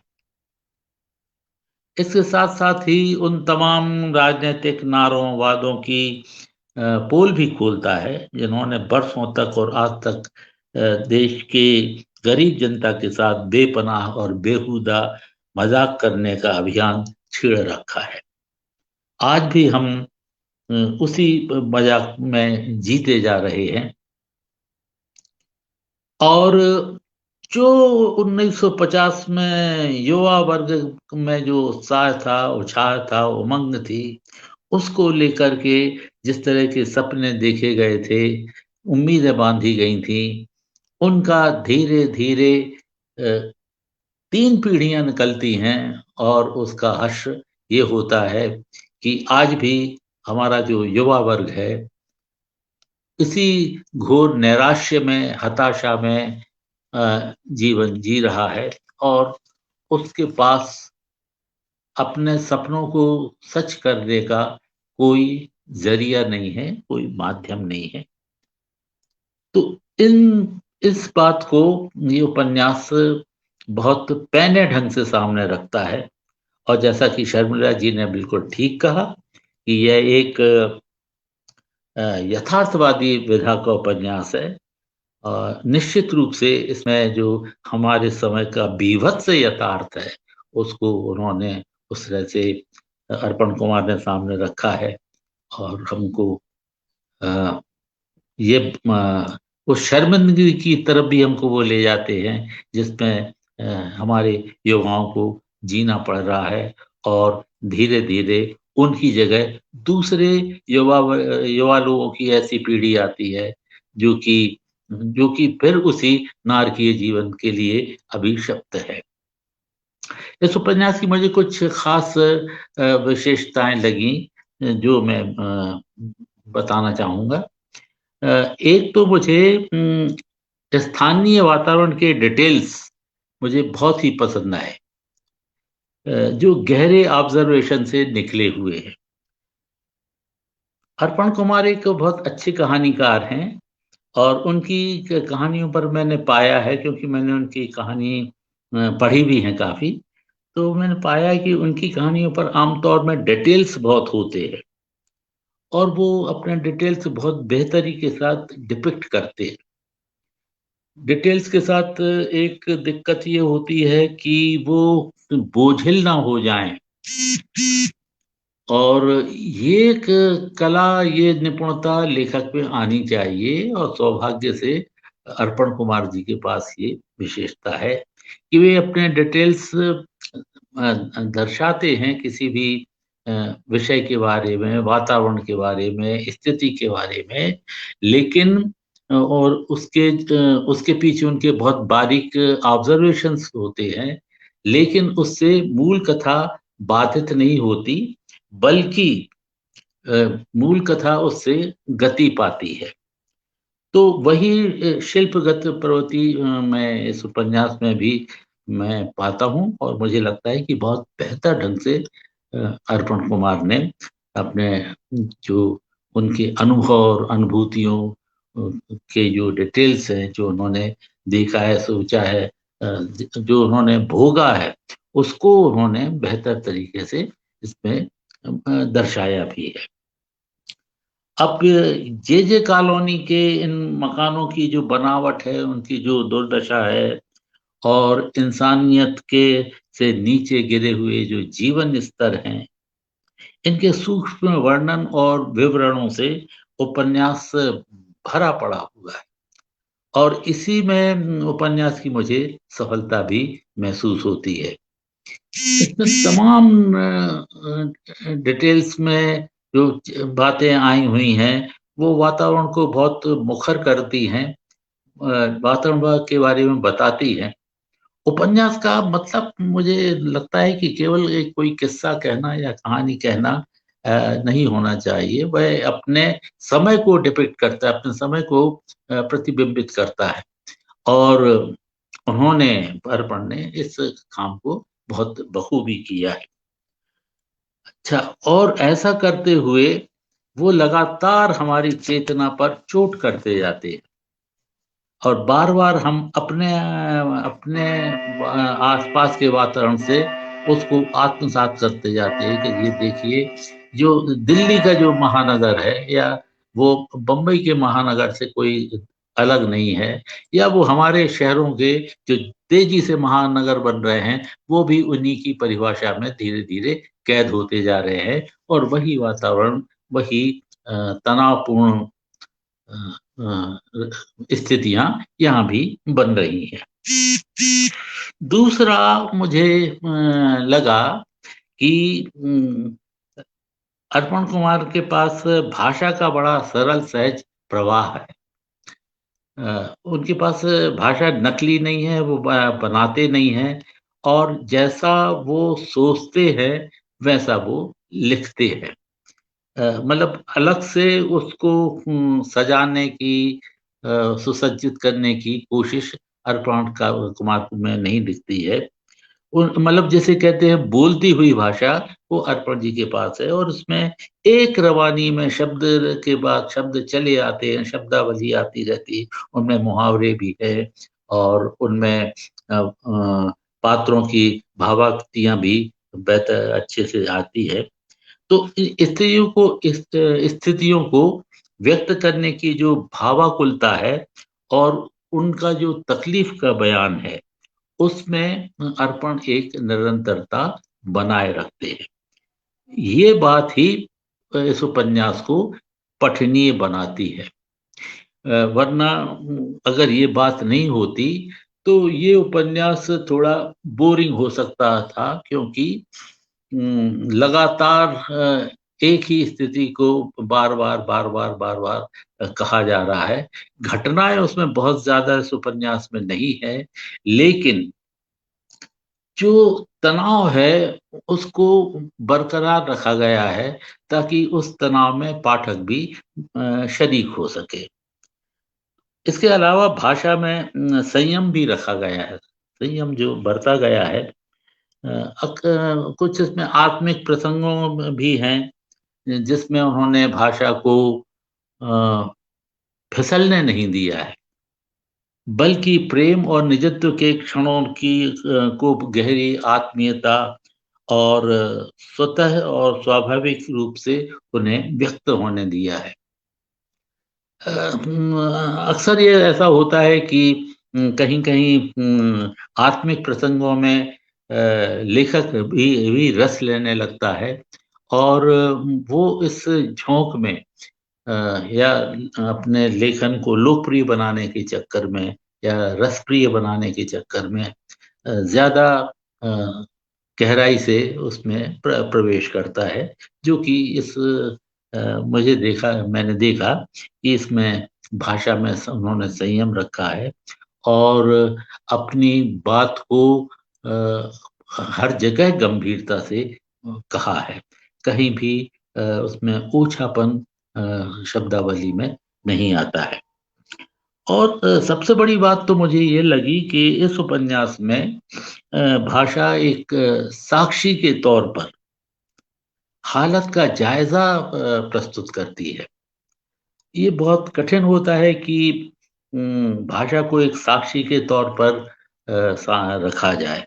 नहीं तो ऐसा लगभग ऐसा ज़्यादा होता है कि उपन्यास अपनी कथा कहने की हड़बड़ी में रहता है। वो कथा को जल्दी-जल्दी बता देना चाहता है या आराम से विस्तार से कह देना चाहता है, और उसमें भाषा उसके पीछे घिसटती जाती है। लेकिन यहाँ भाषा एक साक्षी के तौर पर है, और इसी कारण इसी महत्ता के कारण वो हमको एक सहयात्री के तौर पर शामिल कर लेती है, और हम उपन्यास को लेखक के साथ पढ़ते चले जाते हैं। ये एक विलक्षण बात है, और आज के नए लेखकों को इस पर तो विचार करना चाहिए, क्योंकि मुझे अक्सर ऐसा लगता रहा है, और चूँकि मैं संपादक भी हूँ तो मेरा वास्ता इन सब चीज़ों से ज़्यादा पढ़ता भी है। दूसरों का लिखा हुआ मुझे इतना पढ़ना पड़ता है कि मेरे अपने कुछ विचार भी उस तरह से बन जाते हैं। तो मुझे लगा कि भाषा को एक औजार की तरह आपको इस्तेमाल करना चाहिए, ना कि आप भाषा के हाथ में खुद ही एक औजार बन जाएँ। अच्छा, इसमें मुझे ये बहुत अच्छा भी है कि बहुत सारे पात्र हैं। वैसे ठीक है कि उपन्यास में बहुत सारे पात्र हों या ना हों, इससे कोई फ़र्क नहीं पड़ता है। लेकिन ज़्यादा ज़रूरी ये है कि इसमें से एक भी पात्र ऐसा नहीं है जो अनावश्यक है, बल्कि सब अपने-अपने प्रसंग में कथा के मंतव्य को आगे बढ़ाते हैं और धीरे से फिर वापस कहीं गायब भी हो जाते हैं। वो कुल कथा को बढ़ाने या नायक का जो तनाव है, नायक की जो स्थितियाँ हैं, उसकी जो मानसिक अवस्था है, उसको डिपिक्ट करने के लिए, उसको बताने के लिए अपने-अपने तरीके से आते हैं और फिर चले जाते हैं। अच्छा, इसमें जो ये पात्र हैं, ये भी बहुत चुन करके लिए गए हैं, जिनमें खासतौर पर जटाशंकर बाबू हुए, अखिलेश हुए, सुलोचना देवी हुई, मनोरमा देवी हुई, आकाश, रामाशय राय। तो ये जो पात्र हैं, इनकी अहम भूमिका भी है। और ये अगर उपन्यास के में सामने हो या ना हो, फिर भी पृष्ठभूमि से पाठक को प्रभावित करते रहते हैं। और अभिषेक और ज्योति तो खैर, अभिषेक तो नायक ही है और ज्योति उसकी पत्नी है, वो तो मुख्य रूप से सामने आते हैं। लेकिन साथ ही बहुत छोटे समय के लिए जो छोटे छोटे जो पात्र आते हैं, वो इस उपन्यास को बड़ा करते हैं। जैसे देवानंद काका, संदीप, सपना तिवारी जो उसकी प्रेमिका रही है, Bhavani uncle, Himanshu, Chopra aunty, Chopra aunty जैसे व्यक्तित्वों पर बहुत कहानियां लिखी गई हैं और दिल्ली को लेकर के निसंदेह रूप से बहुत लिखा गया है। तो राम लोभावन बाबू, सुशील सिंह, दीनदयाल चौबे, इसी तरह बहुत से। और इन सब का जिस बारीकी और खूबी के साथ चित्रण किया गया है, वो मुझे लगता है बहुत ही सराहनीय है। क्योंकि जब बहुत सारे पात्र होते हैं, तब कभी कभी उपन्यासकार उनमें उलझ भी जाता है, क्योंकि सभी पात्र अपनी कहानी कहने के लिए उत्सुक होते हैं। वो उपन्यास में अपना एक हस्तक्षेप चाहते हैं, वो अपनी उनकी जो भी भूमिका है उसको बड़ी कर कर ये सामने रखना चाहते हैं। तब भी लेखक के सामने ये संकट होता है कि हम किस तरह से उनकी प्रतिच्छायां तो अपने उपन्यास में दर्ज करते जाएं, लेकिन मूल कथा से भटके नहीं। और ये काम इस उपन्यास में बहुत अच्छे ढंग से किया गया है, ये मुझे पसंद भी आया। अब इसमें जो इनकी पत्नी है ज्योति, उसकी जो आंतरिक पीड़ा है, वो बहुत ही अच्छे ढंग से व्यक्त की गई है। देखिए, पति के प्रति उसका प्रेम भी है, करुणा भी है, सहानुभूति और सहयोग भी है। उसके साथ साथ उसको एक गुस्सा भी है और उसको परिस्थितियों के प्रति उसकी नाराजगी भी है। वो जो कल्पना करके अपने ससुराल आई थी, पति के घर आई थी, वो उसको यहाँ नहीं मिलता है। और ये समझिए कि एक प्रकार का वज्रपात ही उस पर होता है कि कहाँ वो एक बेहतर घर से आई और यहाँ पर 25 वर्ग गज के घर खुले में उसको रहना पड़ा। तो एक जवान लड़की के सपनों का जिस तरह से पर जो बिजली जिस तरह से गिरती है, उस तरह का जो बयान है, वो बहुत ही बहुत अच्छे से इस पर दिखाया गया है। लेकिन इसमें जो उनका जो आंतरिक दाम्पत्य प्रेम है, दाम्पत्य जीवन का जो प्रेम है, वो ज्यादा महत्वपूर्ण रूप से सामने आता है।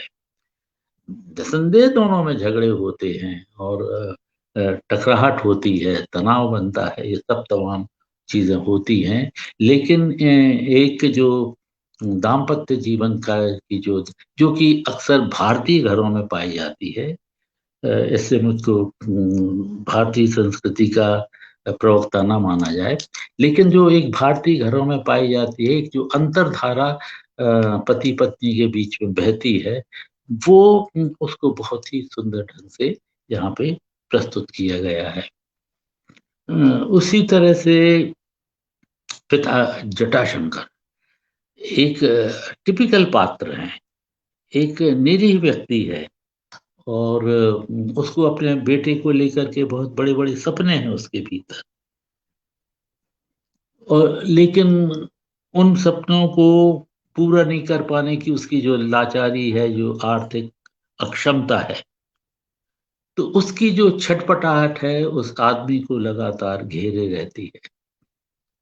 और एक प्रेम करने वाला पिता ही जान सकता है कि वो अपने बच्चे के सपनों को पूरा करने में जब कोई मदद नहीं कर पाता और मूक दर्शक की के तौर पर उसकी दुर्दशा या उसके सपनों के को टूटते हुए देखता है, तो कितनी पीड़ा, कितनी वेदना और कितनी तकलीफ होती है।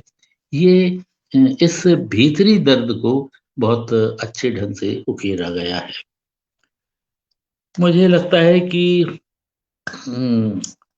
यह उपन्यास इस बात के लिए हमेशा याद रखना चाहिए कि नायक के जीवन में समय-समय पर प्रवेश करने वाले पात्रों और उनकी मानसिक स्थितियों को इतनी विपुलता मगर कम शब्दों में और कम जगह देते हुए जो लेखकीय ट्रीटमेंट उन्हें दिया गया है, उसने उन्हें स्मरणीय बना दिया गया है। इसे मैं एक बहुत बड़ी उपलब्धि मानता हूँ। लेकिन सबसे बड़ी महत्ता की बात तो यह है कि यह उपन्यास आज के या उस वक्त के युवाओं की समस्याओं पर केंद्रित है।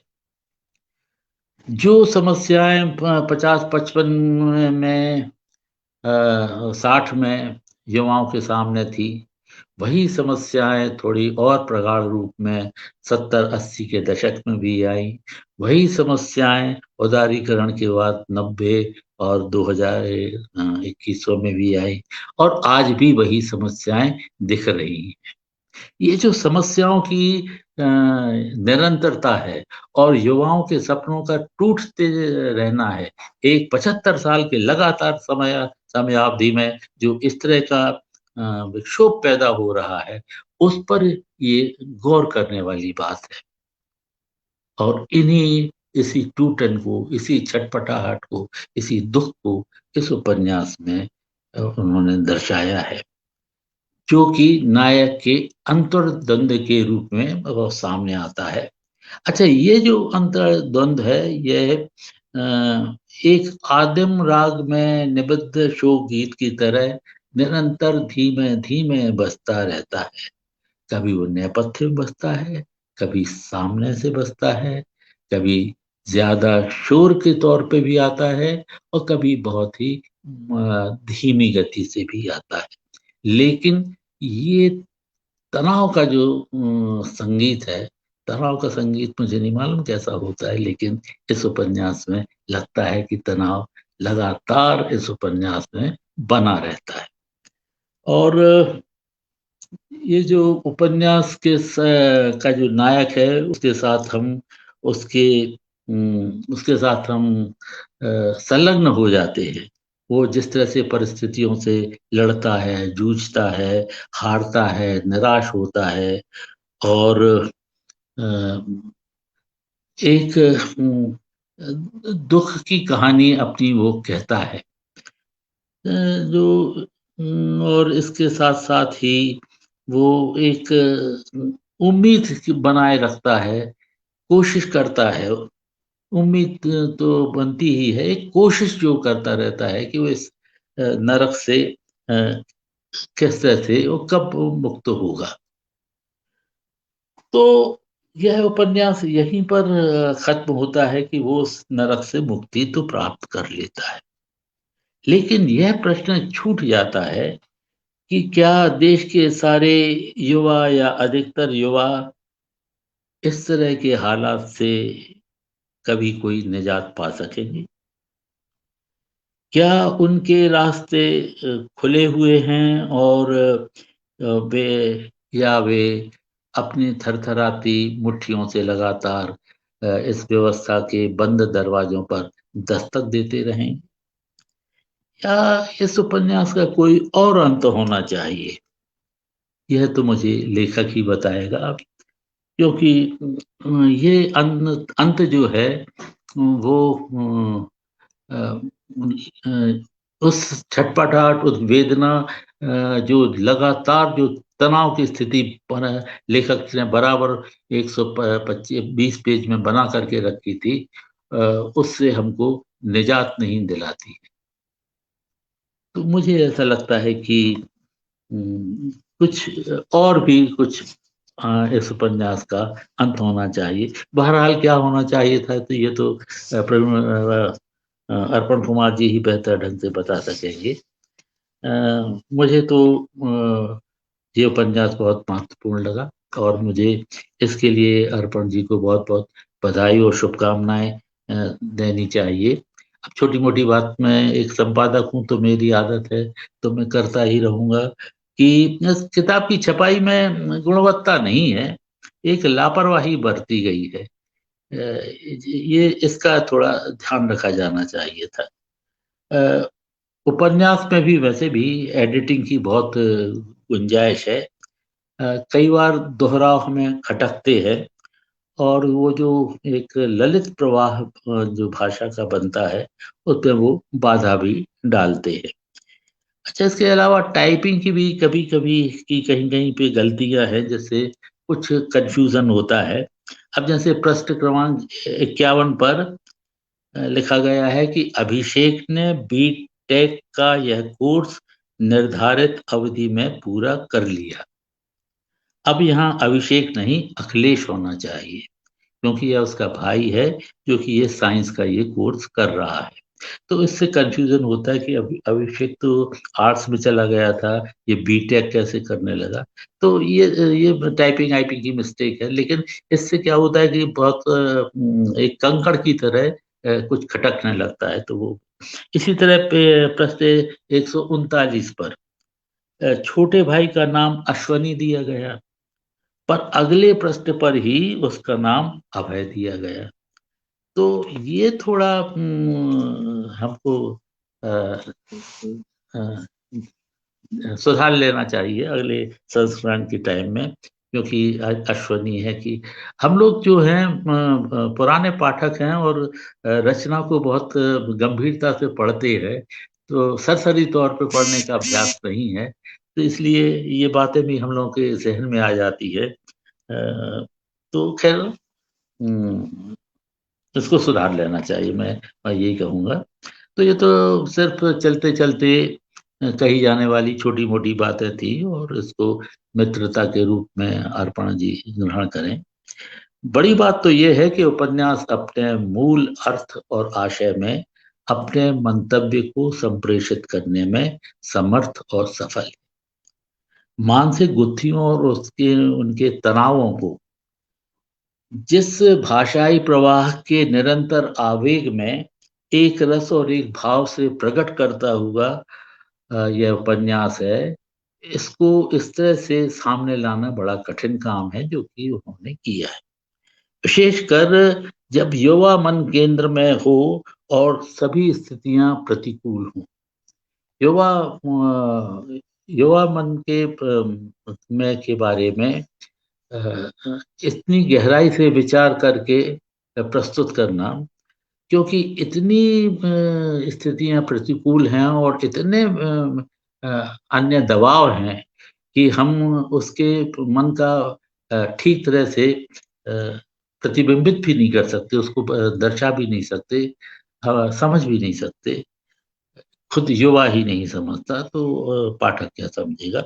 तो फिर भी लेकिन उन्होंने इससे जो विडंबना जो थे, उनके जो विद्रूप थे, उनको उसने बहुत बेहतरी से उन्होंने व्यक्त किया है।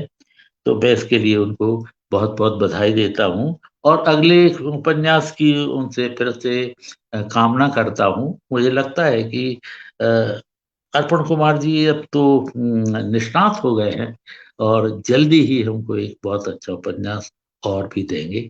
बहुत बहुत बधाई, बहुत बहुत धन्यवाद। नमस्कार।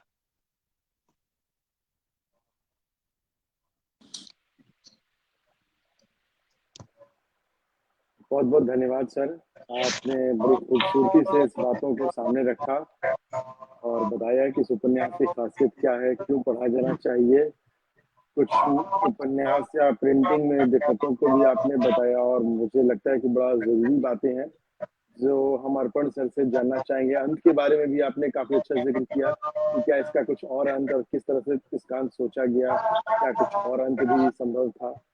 तो सबसे पहले, और मैं लगातार कमेंट के रूप में देख रहा हूँ कि मृदुला मैम इंतजार कर रही है कि अर्पण सर इस किताब, इस उपन्यास के बारे में कुछ बोलेंगे। तो चीजों को कुछ भी रखने से पहले, खत्म करने से पहले, मैं अर्पण सर को पहले इनवाइट करता हूँ कि वो आए और इस उपन्यास के बारे में अपनी बातें रखें।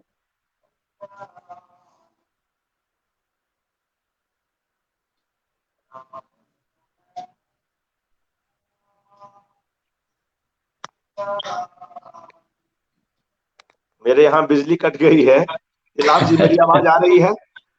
जी जी, बिल्कुल आ रही है। हाँ हाँ, ये किन्हीं का माइक ऑन है, तो उसको कृपया म्यूट कर दें, आवाज इको हो रही है, इसलिए कह रहा हूं। जी, आवाज आ रही है? हेलो जी सर, आवाज आ रही है, आप बोले। जी, मैं अपनी कुछ बात रखता हूं। हालांकि काफी समय हो गया है, ये बिजली के चले जाने से कुछ दिक्कत आ रही है, मगर हम कोशिश कर रहे हैं इसको हम ठीक कर लें। जी, बहुत बहुत शुक्रिया आदरणीय मुकेश वर्मा जी, शर्मिला जालान जी, नीलाभ जी, आप लोगों का कि इस किताब पर बात करने के लिए आप लोग यहाँ पर उपस्थित हुए। बहुत देर से मैं देख रहा हूं कि आदरणीय मृदुला गर्ग जी भी इस कार्यक्रम को देख रही हैं, सुन रही हैं। यह अच्छा लगता है, वे हर पीढ़ी के साथ किस तरह अपने को जोड़ती हुई चलती हैं। यह आसान नहीं है, यह हम जानते हैं। मुझे थोड़ा सा सेट कर लेने दीजिए, दिक्कत हो रही है। जी,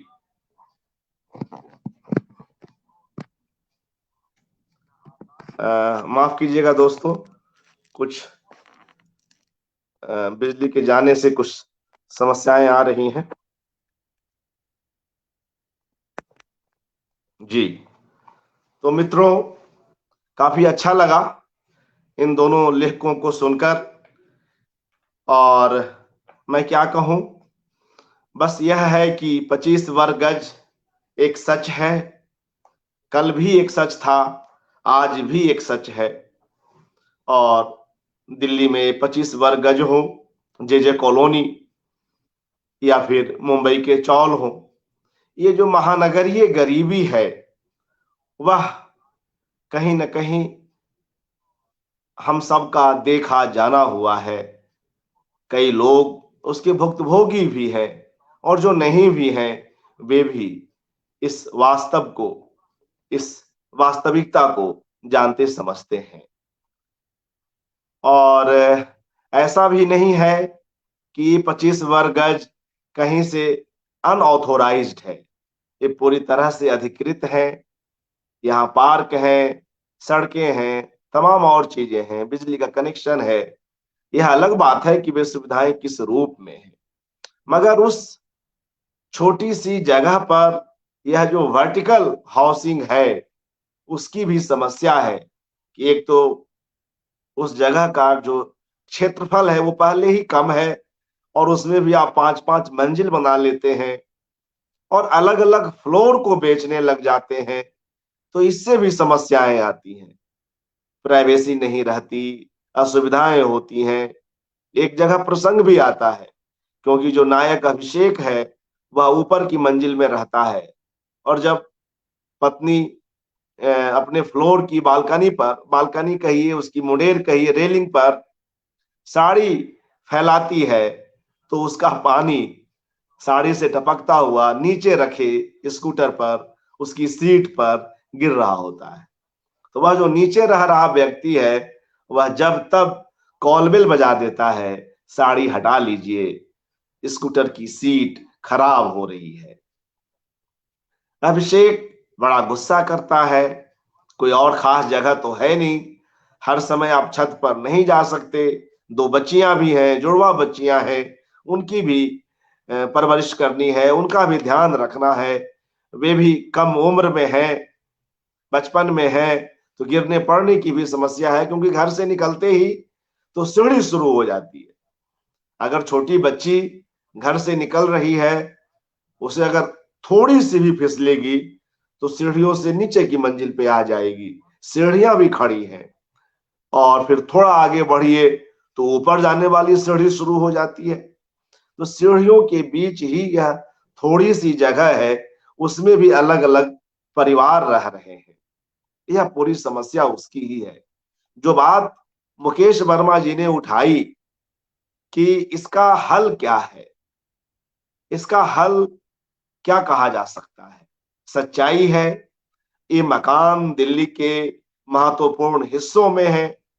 दिल्ली विश्वविद्यालय का नॉर्थ कैंपस हो, साउथ कैंपस हो, कई जगहों पर, जी कई जगहों पर दिल्ली के कई इलाकों में आपको जो है ऐसे मकान मिल जाएंगे। जो जहांगीरपुरी, जिसकी चर्चा पिछले दिनों न्यूज चैनल में भी हो रही थी किसी कारण से, तो वह पूरा का पूरा इलाका भी वैसा ही है। दिल्ली में ही नेहरू विहार, गांधी विहार, तमाम ऐसी कॉलोनियां हैं जो इस तरह की हैं। इसी में कुछ लोग क्या करते हैं, 2 25 वर्ग गज का प्लॉट ले लेते हैं, या कुछ संपन्न हो गए तो 2 ले लिए या 3 भी ले लेते हैं। तो किसी के 75 गज हो गए, किसी ने 4 ले लिए तो 100 गज भी कर लिए, तो उनका मकान अपेक्षाकृत बड़ा हो जाता है।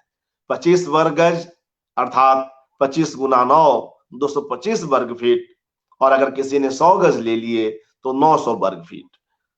तो ये एक बड़ी समस्या है, और इसमें जो अभिषेक नायक है वह दिल्ली में पहले से ही रह रहा है। वह इन मकानों में बतौर स्टूडेंट भी रह रहा था। और मुकेश जी और तमाम लोग सुन रहे हैं इस कार्यक्रम को, मैं यह बता दूं कि इन इलाकों में जो निम्न मध्यम वर्ग के लोग आते हैं दिल्ली पढ़ने, चाहे वे मध्य प्रदेश से आए, राजस्थान से आए, उत्तर प्रदेश बिहार से आए, उत्तराखंड से आए, वे यहाँ रहते हैं। अब हालांकि यहाँ भी किराया बढ़ गया है, और कुछ नए डिजाइन भी उसी छोटी सी जगह में ढूंढ लिया गया है उसको बनाने का।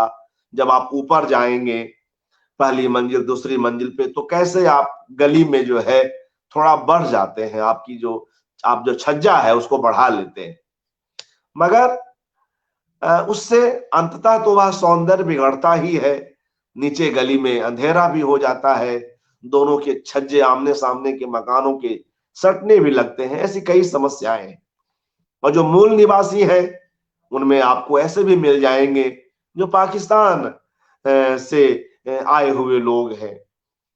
एक ऐसे परिवार को भी मैं जानता हूं जो हाल हाल तक वह महिला जो अपने भारतीय नागरिकता के लिए लड़ रही थी, कई बेटियां उसकी हैं, घर में वह काम करती हैं, और उनके यहाँ खाना पीना बनाने का काम, और फिर साथ में अपने दस्तावेज को लेकर भी कुछ न कुछ जो उसके जरूरी उसकी जो पहले हैं उस दिशा में भी वे आगे बढ़ रही हैं।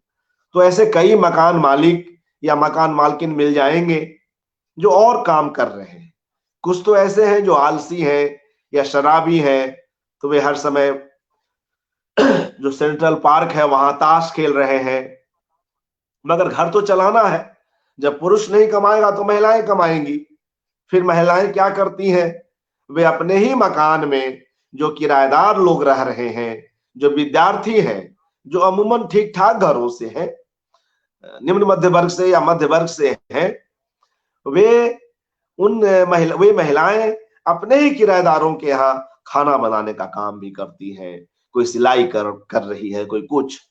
तो इस तरह के कई रिश्ते भी हैं। दिल्ली विश्वविद्यालय का छात्र जीवन भी यहाँ आता है, और वे प्रेम प्रसंग जो आगे किसी और रूप में नैकेट को प्राप्त होते हैं, जिसमें धोखाधड़ी भी है। सिर्फ प्रेम तो कहना गलत है, प्रेम सिर्फ कई लोग हैं जो सिर्फ प्रेम और उसके मूल्य को और उसकी परिणति को निभा ले जाते हैं, मगर कई लोग हैं जो सिर्फ प्रेम के मूल में या उसके अभिनय में धोखाधड़ी कर रहे होते हैं। तो उसके भी कई ऐसे प्रसंग हैं जब लड़कियां यहाँ आती हैं और उनके साथ क्या क्या चीजें घटती हैं। और जो लोकल लोग हैं वहां और बाहरी लोग हैं, उनके झगड़े भी हो जाते हैं। कई बार कोई अगर बदमाश किराएदार है या कोई बदमाश मकान मालिक है तो उन दोनों के परस्पर झगड़े एक बड़ा रूप भी ले लेते हैं। वह फिर स्थानीय बनाम बाहरी का संघर्ष भी हो जाता है। तो ऐसी कई चीजें हैं। और अगर मोहल्लों की बात कीजिए, मोहल्ले वासियों की बात कीजिए, तो वहां आपको राजस्थान के लोग भी निवासी मिलेंगे, उत्तराखंड के भी मिलेंगे जो वहां मकान बना के रह रहे हैं, बिहार के भी मिलेंगे, यूपी के भी मिलेंगे। नौकरी पेशा लोग भी हैं, छोटे छोटे पदों पर हैं, और जो क्रमशः उच्च पदों पे चले गए वे अपने उन घरों को बेचकर आगे कहीं और रहने लग जाते हैं, या अगर नहीं बेच पाते हैं तो उन्हें किराए पर उठा देते हैं। अभिषेक भी अंततः दिल्ली छोड़ देता है, पटना चला जाता है। मगर यह चिंता तो बनी हुई है। अब लेखक इसका क्या समाधान दे सकता है? समस्याएं हैं और वे रहेंगी। बस यही है कि अलग अलग लोग अपने अपने हिसाब से अपनी यात्रा तय करते हैं। कई ऐसे किराएदार लड़के हैं, लड़कियां हैं जो सीए बनी, जो आईपीएस बनी, जो आईएएस बने। ऐसे तमाम लोग हैं जो इन छोटे जगहों में एक कमरे में रहते हुए ऊंचे पदों को प्राप्त हुए। वे सब भी इस सच को जानते हैं, मगर यह सच अपनी जगह है। और अब तो इन मकानों की भी कीमत काफी ज्यादा हो गई है। और उसी में फिर मनुष्य अंततः कहीं ना कहीं जो ऑस्कर लिविस का सिद्धांत है, गरीबी की संस्कृति, कल्चर ऑफ पॉवर्टी, उसका जो है अभ्यस्त हो जाता है। अगर ज्योति एक कभी सामंतवादी परिवार रहे, घर की बेटी न होती और उसे आईना न दिखाती अभिषेक को कि यह कैसा घर है, तो अभिषेक तो उस घर में खुश था, क्योंकि अभिषेक पहले से वहां रह रहा है। अभिषेक को दिल्ली में अपना घर मिल गया है, उसने अपना घर बनाया है, वह तो खुश है, उसके गांव के लोग, उसके माता पिता, तमाम लोग। मगर एक स्त्री आकर अपनी दो बेटियों के साथ जब रहती है अपने पति के साथ, तब वह लगभग कुछ एक वर्षों तक, 7 वर्षों तक या उससे कुछ अधिक अज्ञातवास में जीती है। वह एक दो लोगों को छोड़कर अपने ससुराल से किसी को नहीं बुलाती है, सबको वह मना करती है, क्योंकि उसे लगता है कि यह ऐसी जगह है जहां वह किसी को बुला नहीं सकती, क्योंकि वह सुदूर बिहार के इलाके में रही है, कस्बे में रही है, जहां मकान बड़े होते हैं, जहां गरीबों के पास भी अच्छा खासा अहाता होता है। मगर महानगरों में तो स्पेस की समस्या है ही, उससे आप इनकार नहीं कर सकते। और उसमें भी लोग जी ही रहे हैं, समस्याएं तो हैं और समस्याओं से लोग लड़ भी रहे हैं। तो ऐसी कई सारी बातें हैं जो यहाँ पर कही जा सकती हैं। मुझे लगता है कि समय भी काफी हो गया है, तो एक आध अंश पढ़कर मैं अपनी बात को विराम देता हूं। अध्याय 15 है, इससे कुछ अंश पढ़ता हूं। बरसात का मौसम है और बरसात के मौसम प्यारे भी होते हैं, लेकिन जो इन घरों में रहते हैं, जिनके ऊंचे मकान हैं माचिस के डिब्बे जैसे, उनके बीच की फांकों में, दो मकानों के बीच की फांकों में जब पानी रिसता है, तब उस 5 इंच की ईंट से बनी दीवारों के भीतर जो कमरे हैं, उनमें क्या क्या चीजें होती हैं, इसका अंदाज कीजिए। मैं एक अंश यहाँ पर रख रहा हूं मित्रों जी। यहां हमने इस अध्याय में गालिब का एक शेर इस्तेमाल में लाया है। घर हमारा जो न रोते भी तो वीरान होता, घर हमारा जो न रोते भी तो वीरान होता, बहर गर बहर न होता तो बयावा होता। इसी से एक अंश पढ़ता हूं। यह भी एक लंबा अध्याय है जिसकी चर्चा शर्मिला जी ने भी की कि बीच बीच में कई लंबे अध्याय भी हैं, कुछ एक छोटे भी हैं। गरजत बरसत सावन आयो रे। मैं इससे हिस्से पढ़ रहा हूं।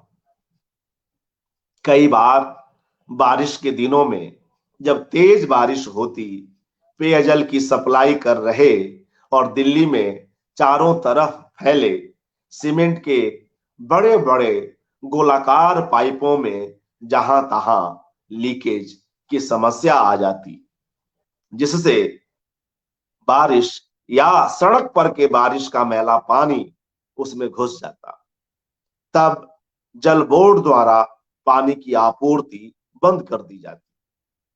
ऐसे में चूंकि उसमें सीवेज का पानी भी घुस रहा है और गंदे पानी आ गए हैं, तो बंद कर दिए। जब पानी का सप्लाई बंद होगा तो अलग तरह की समस्या आएगी, और पानी की सप्लाई रहे तो लोग गंदा पानी पिएंगे तो बीमार पड़ेंगे। आगे पढ़ता हूं। तब जल बोर्ड द्वारा पानी की आपूर्ति बंद कर दी जाती। ऐसे में एक तरफ जहां बाहर चारों ओर पानी ही पानी होता, वहीं घर के अंदर लोग दैनिक जीवनचर्या के लिए पानी की कमी से जूझ रहे होते। ऐसे में अभिषेक कई बार अपने कुछ टब और बाल्टियों को घर की छत पर रख आता, और जब वे भर जाते तब उन्हें नीचे लाकर उसके पानी को किसी और बर्तन में भर लेता और खाली बाल्टी को पुनः छत पर जाकर रखाता। हर चीज के देशीकरण करने में माहिर अभिषेक को यह पता न था कि वह रेन हार्वेस्टिंग का देशीकरण कर रहा है। फर्क बस इतना था कि रेन हार्वेस्टिंग में पानी को जहां वापस धरती के जल स्तर तक ले जाकर वहां तैरते पानी में उसे मिला दिया जाता है, और जो बाद में मनुष्य के ही काम आता है।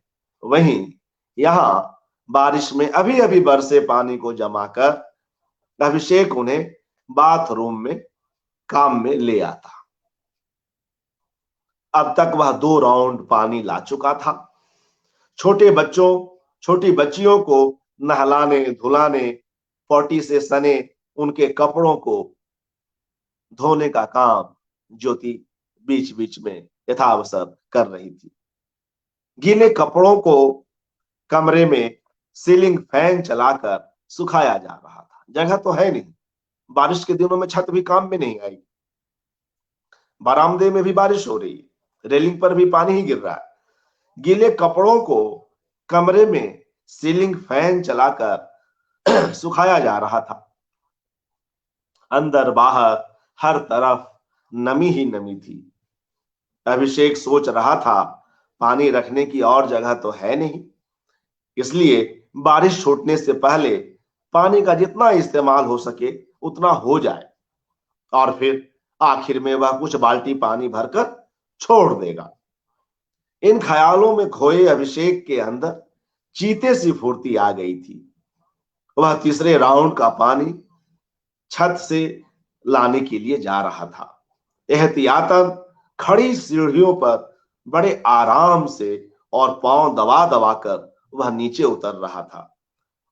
मगर द्वितीय तल पर जब वह आ गया और बाथरूम में जाकर बाल्टी को रखने ही जा रहा था कि वहां गेट के बाहर सर्फ मिश्रित पानी पर पांव फिसलते ही वह बाल्टी समेत फर्श पर गिर गया। वह पीठ के बल नीचे गिरा था। उसकी कमर में चोट आई और उसका दायां पांव दरवाजे के ऊपर लगे एल्युमिनियम के चदरे के धारदार किनारे से जा लगा। एल्युमिनियम का यह चादर दरवाजे के निचले किनारे को थोड़ा छोड़ने लगा था। उसके पैर से भक भक खून बहने लगा। उसके मुंह से जोर की चीख उठी। ज्योति घबराई हुई उस तक आई, पीछे से दोनों बेटियां भी। कमरे में बिस्तर पर लेटा अभिषेक इस समय एकदम शांत था। खाली समय में झट से टीवी चालू कर देने वाला अभिषेक इस समय उसी टीवी की ओर पीठ किए हुए लेटा था। कमरे में जिस तरफ उसका मुंह था, उधर एक कोने में बाहर की ओर निकला एक वार्डरोब था, उसके अंदर पड़ा सारा सामान कमरे में एक तरफ रखा हुआ था। छोटी मोटी बारिश को यह घर झेल लेता, मगर इस साल दिल्ली में कुछ ज्यादा बारिश हुई थी। ऐसे में दिल्ली के कच्चे मकानों की काफी क्षति हुई। अभिषेक का यह मकान भी इतनी धुआंधार बारिश में जगह जगह से बोल चुका था। अब ये थोड़ा सा देशीय मुहावरा भी है, जगह जगह से बोल चुका था, मतलब जगह जगह से कमजोर पड़ चुका था। उसके घर की तीनों मंजिलों पर स्थित तीनों कमरों में एक एक वार्डरोब बने हुए थे और तीनों वार्डरोब में रखे सामान खराब हो रहे थे।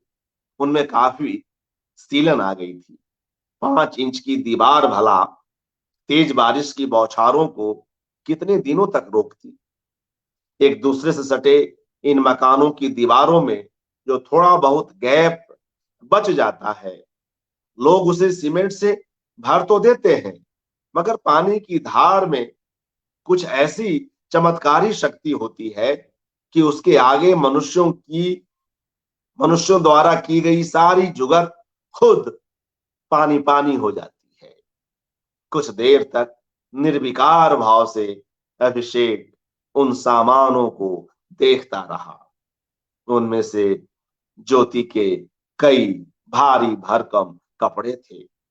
शादी में पहना हुआ उसका लहंगा, जरीदार साड़ी, मेकअप के सामान, खुद उसका सूट आदि। वार्डरोब की लंबाई चौड़ाई पर्याप्त नहीं थी, इसलिए सूट जहां तहां से मुड़ चुका था। अभिषेक जिस तरह से भीड़ भरी बस में ऑफिस जाता, ऐसे में उसका सूट पहनकर जाना कतई संभव न था। दूसरे, उसे अपने पद के हिसाब से उसे यह उपयुक्त भी कहां लगता। अपनी पत्नी के लहंगे और अपने सूट को यूं आजू बाजू में एक साथ पड़ा वह पहली बार देख रहा था। उसे शादी की अपनी रात याद हो आई। कुछ देर वह उन मधुर स्मृतियों में खोया रहा, मगर फिर सहसा उसे अपने कंधे पर गृहस्थी के जुए का भार महसूस हुआ। वह एक फीकी हंसी हंसकर रह गया। उसकी नजर एक बार फिर बारिश की नमी से बचाने को बाहर निकले उन कपड़ों की ओर गई। उसे लगा कि उन कपड़ों में स्वयं वह और उसकी पत्नी है, जो इस तरह गरिमाहीन तरीके से एक जगह पड़े हुए हैं। तो क्या शादी की सारी रोमानियत एक कोरी कल्पना है? तो क्या शादी की सारी रोमानियत एक कोरी कल्पना है? शादी के ये जोड़े जिन्हें पहनकर दुल्हा और दुल्हन एक रात के लिए राजा और रानी बन जाते हैं, बाद में अपने पहने जाने को लेकर ही तरसते हैं। घर में इधर से उधर उन्हें बस संभाल कर रखने की कोशिश की जाती है। शादी की रात सजते चमकते दुल्हा दुल्हन मानो मिट्टी के रंग रोगन किए खिलौने होते हैं। शादी की रात सजते चमकते दुल्हा दुल्हन मानो मिट्टी के रंग रोगन किए खिलौने होते हैं, जो मेलों से लाकर घरों में सजा दिए जाते हैं। कुछ दिनों तक उनका खूब ध्यान रखा जाता है, फिर धीरे धीरे उन पर धूल जमने लगती है और एक दिन मिट्टी का खिलौना जमीन पर गिरकर टूट जाता है। अपने बिस्तर पर पड़े अभिषेक को कुछ पलों के लिए अपना शरीर एकदम से बेजान लगा। उसे ज्योति का भावहीन चेहरा भी याद हो आया। तो क्या वे दोनों भी अब मिट्टी के टूटे हुए खिलौने हैं? उसके जेहन में सहरसा में उसके ससुराल की उन लड़कियों के चेहरे कौंध गए, जो शादी के इंतजार में अपनी छीजती जवानी को सही सलामत रखने के लिए जाने कितने तरह की उपक्रम किया करती हैं। तो क्या उनके सपनों का कोई अर्थ नहीं है? क्या वे भी एक दिन मिट्टी के ऐसे ही दरके हुए खिलौने हो जाएंगे? सहसा उसके पैर में लगी चोट से एक टीस उठी। वह वर्तमान में आ गया। उसके पैरों में बीटाडीन से तर की गई पट्टी लगी हुई थी। उसके पैरों में बीटाडीन से तर की हुई पट्टी लगी थी। कमरे में सूखते कपड़ों की सर्फ मिश्रित गंध, वार्डरोब से निकाले गए कपड़ों के भीतर बसी पुरानेपन की बास, और अब बीटाडीन की यह तेज गंध, यह सब मिलकर एक बेमेल खिचड़ी बना रहे थे। अभिषेक की संवेदनशील नाक इसे नाकाबिले बर्दाश्त बतला रही थी, मगर उसके चोटिल पैर उसे बिस्तर से न उठने की हिदायत दे रहे थे। ज्योति निचले फ्लोर पर किचन में चली गई थी। दोनों बच्चियां भी नीचे वाले कमरे में खेल रही थीं। अभिषेक ने बगल में रखा रेडियो चला दिया। एफएम गोल्ड पर अपने जमाने का लोकप्रिय गाना आ रहा था, गरजत बरसत सावन आयो रे, रिम झिम मेहा बरसे। अभिषेक अपनी आंखें बंद किए उस गाने को सुनता रहा।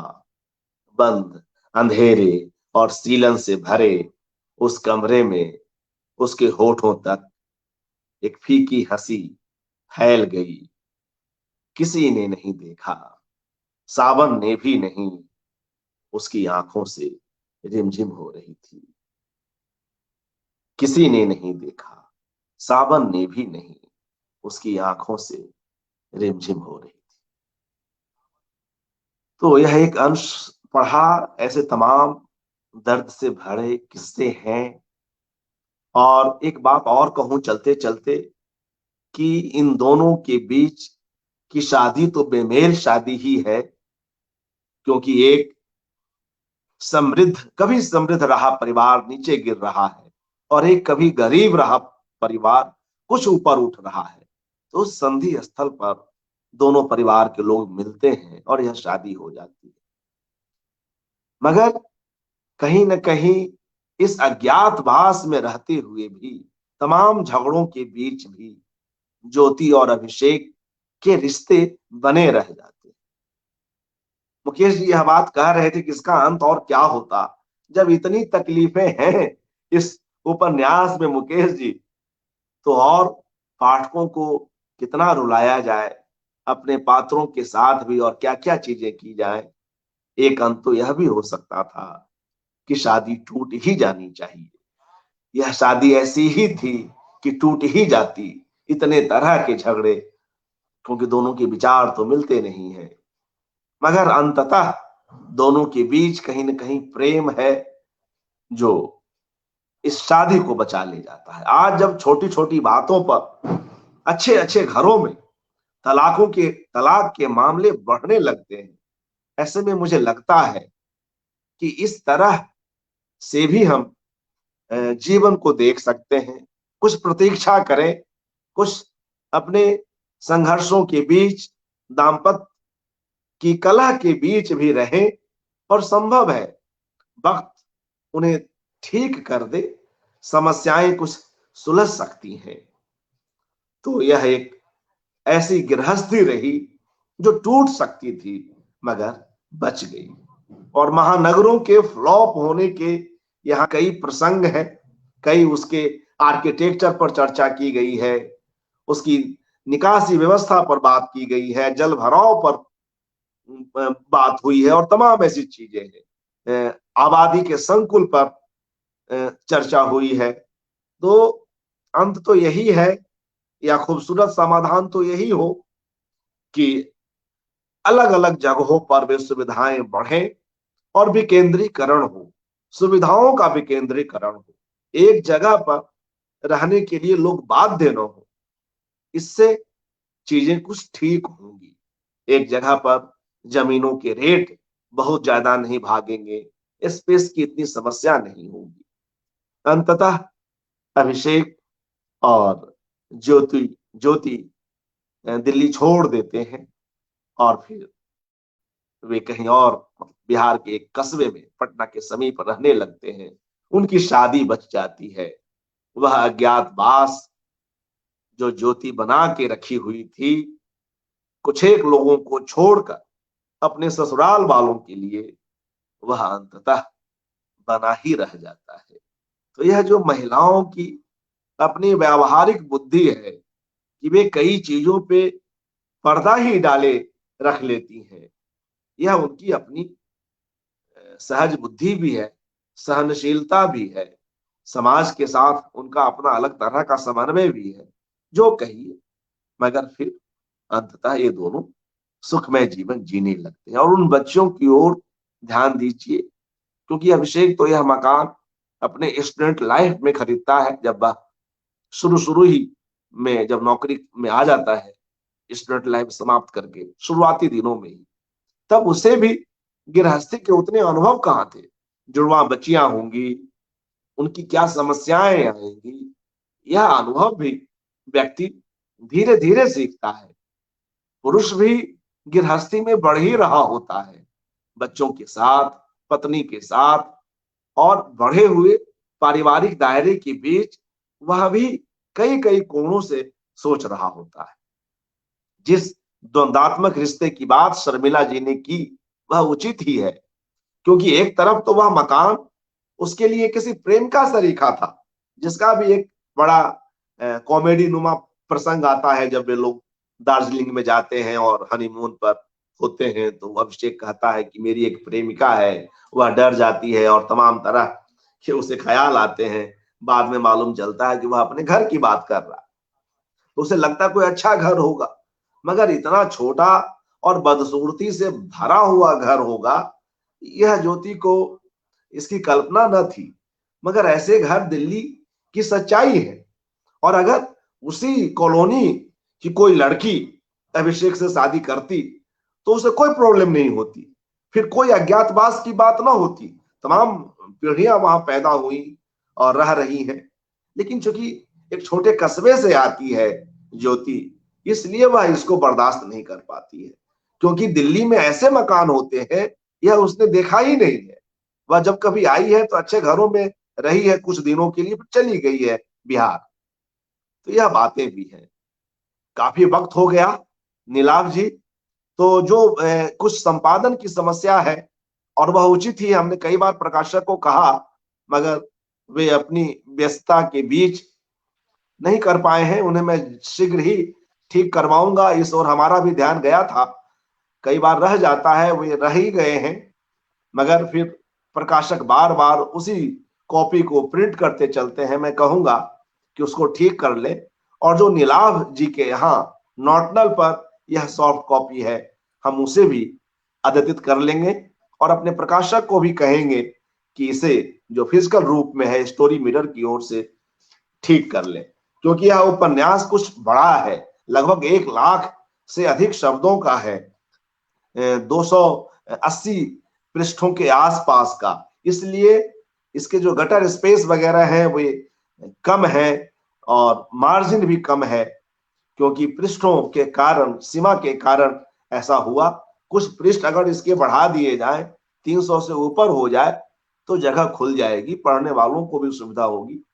मैं स्टोरी मिरर के जो हमारे प्रकाशक लेखक हैं विभू जी, उनसे भी अनुरोध करूंगा कि इसके संपादन पर भी कुछ काम कर ले और इसके पृष्ठों को भी कुछ अधिक सुविधाजनक बना ले।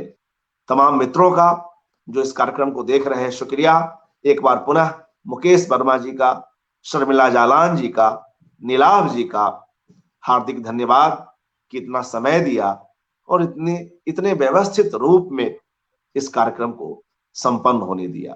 मृदुला जी लगातार जोड़ी रही, उनका भी हार्दिक आभार, और तमाम मित्रों का जो ऑनलाइन इस कार्यक्रम को देख रहे हैं।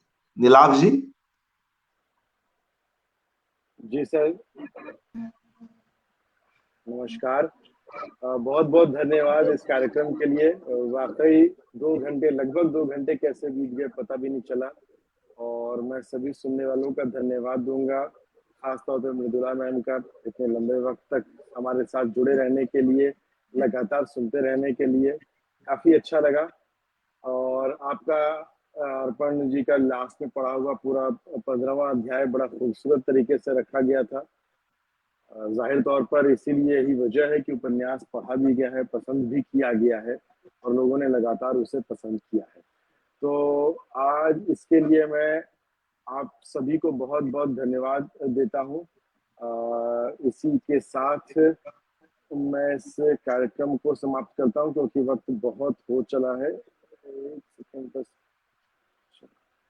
एक फाइल चलाना चाह रहा था लेकिन शायद वो अभी चलने में इश्यूज आ रहे हैं। तो खैर प्रिंट में तो मैं चाहूंगा कि अर्पण जी एक बार कवर पेज दिखा दें कि कैसी किताब है, क्या इसका कवर है। और एक सेकेंड, हाँ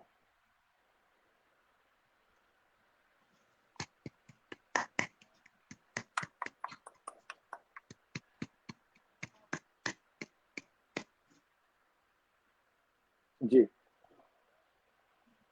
तो अब प्रिंट में तो आपने देखा कि स्टोरी मिरर से किताब छप कर आई है और उसका कवर पेज अभी अर्पण जी ने साझा भी किया। जो नॉटनल से जुड़े लोग हैं, जो लगातार यहाँ पर इस कार्यक्रम को सुनते भी रहते हैं, उनको पता है नॉटनल से किस तरह से इस किताब तक पहुंचना है। आप किताब का नाम 25 वर्ग गज नाम से सर्च कर सकते हैं या फिर आप चाहें तो अर्पण जी के नाम से भी सर्च करके इस किताब तक जा सकते हैं और ऑनलाइन पेमेंट करके इस किताब को खरीद सकते हैं। नॉटनल की वेबसाइट नॉटनल NOTNUL.com या हमारे ऐप से जो NOTNUL के नाम से मौजूद है प्ले स्टोर पर या ऐप स्टोर पर। तो इस तरह से चीजों को पढ़ा जा सकता है। मैं फिर से आप सभी का बहुत बहुत धन्यवाद देना चाहूंगा और इस कार्यक्रम को यही समाप्त करूंगा। पुनः आप लोग सभी को आजादी की बहुत बहुत बधाई, बहुत बहुत शुभकामनाएं। धन्यवाद। नमस्कार, सभी को नमस्कार, धन्यवाद।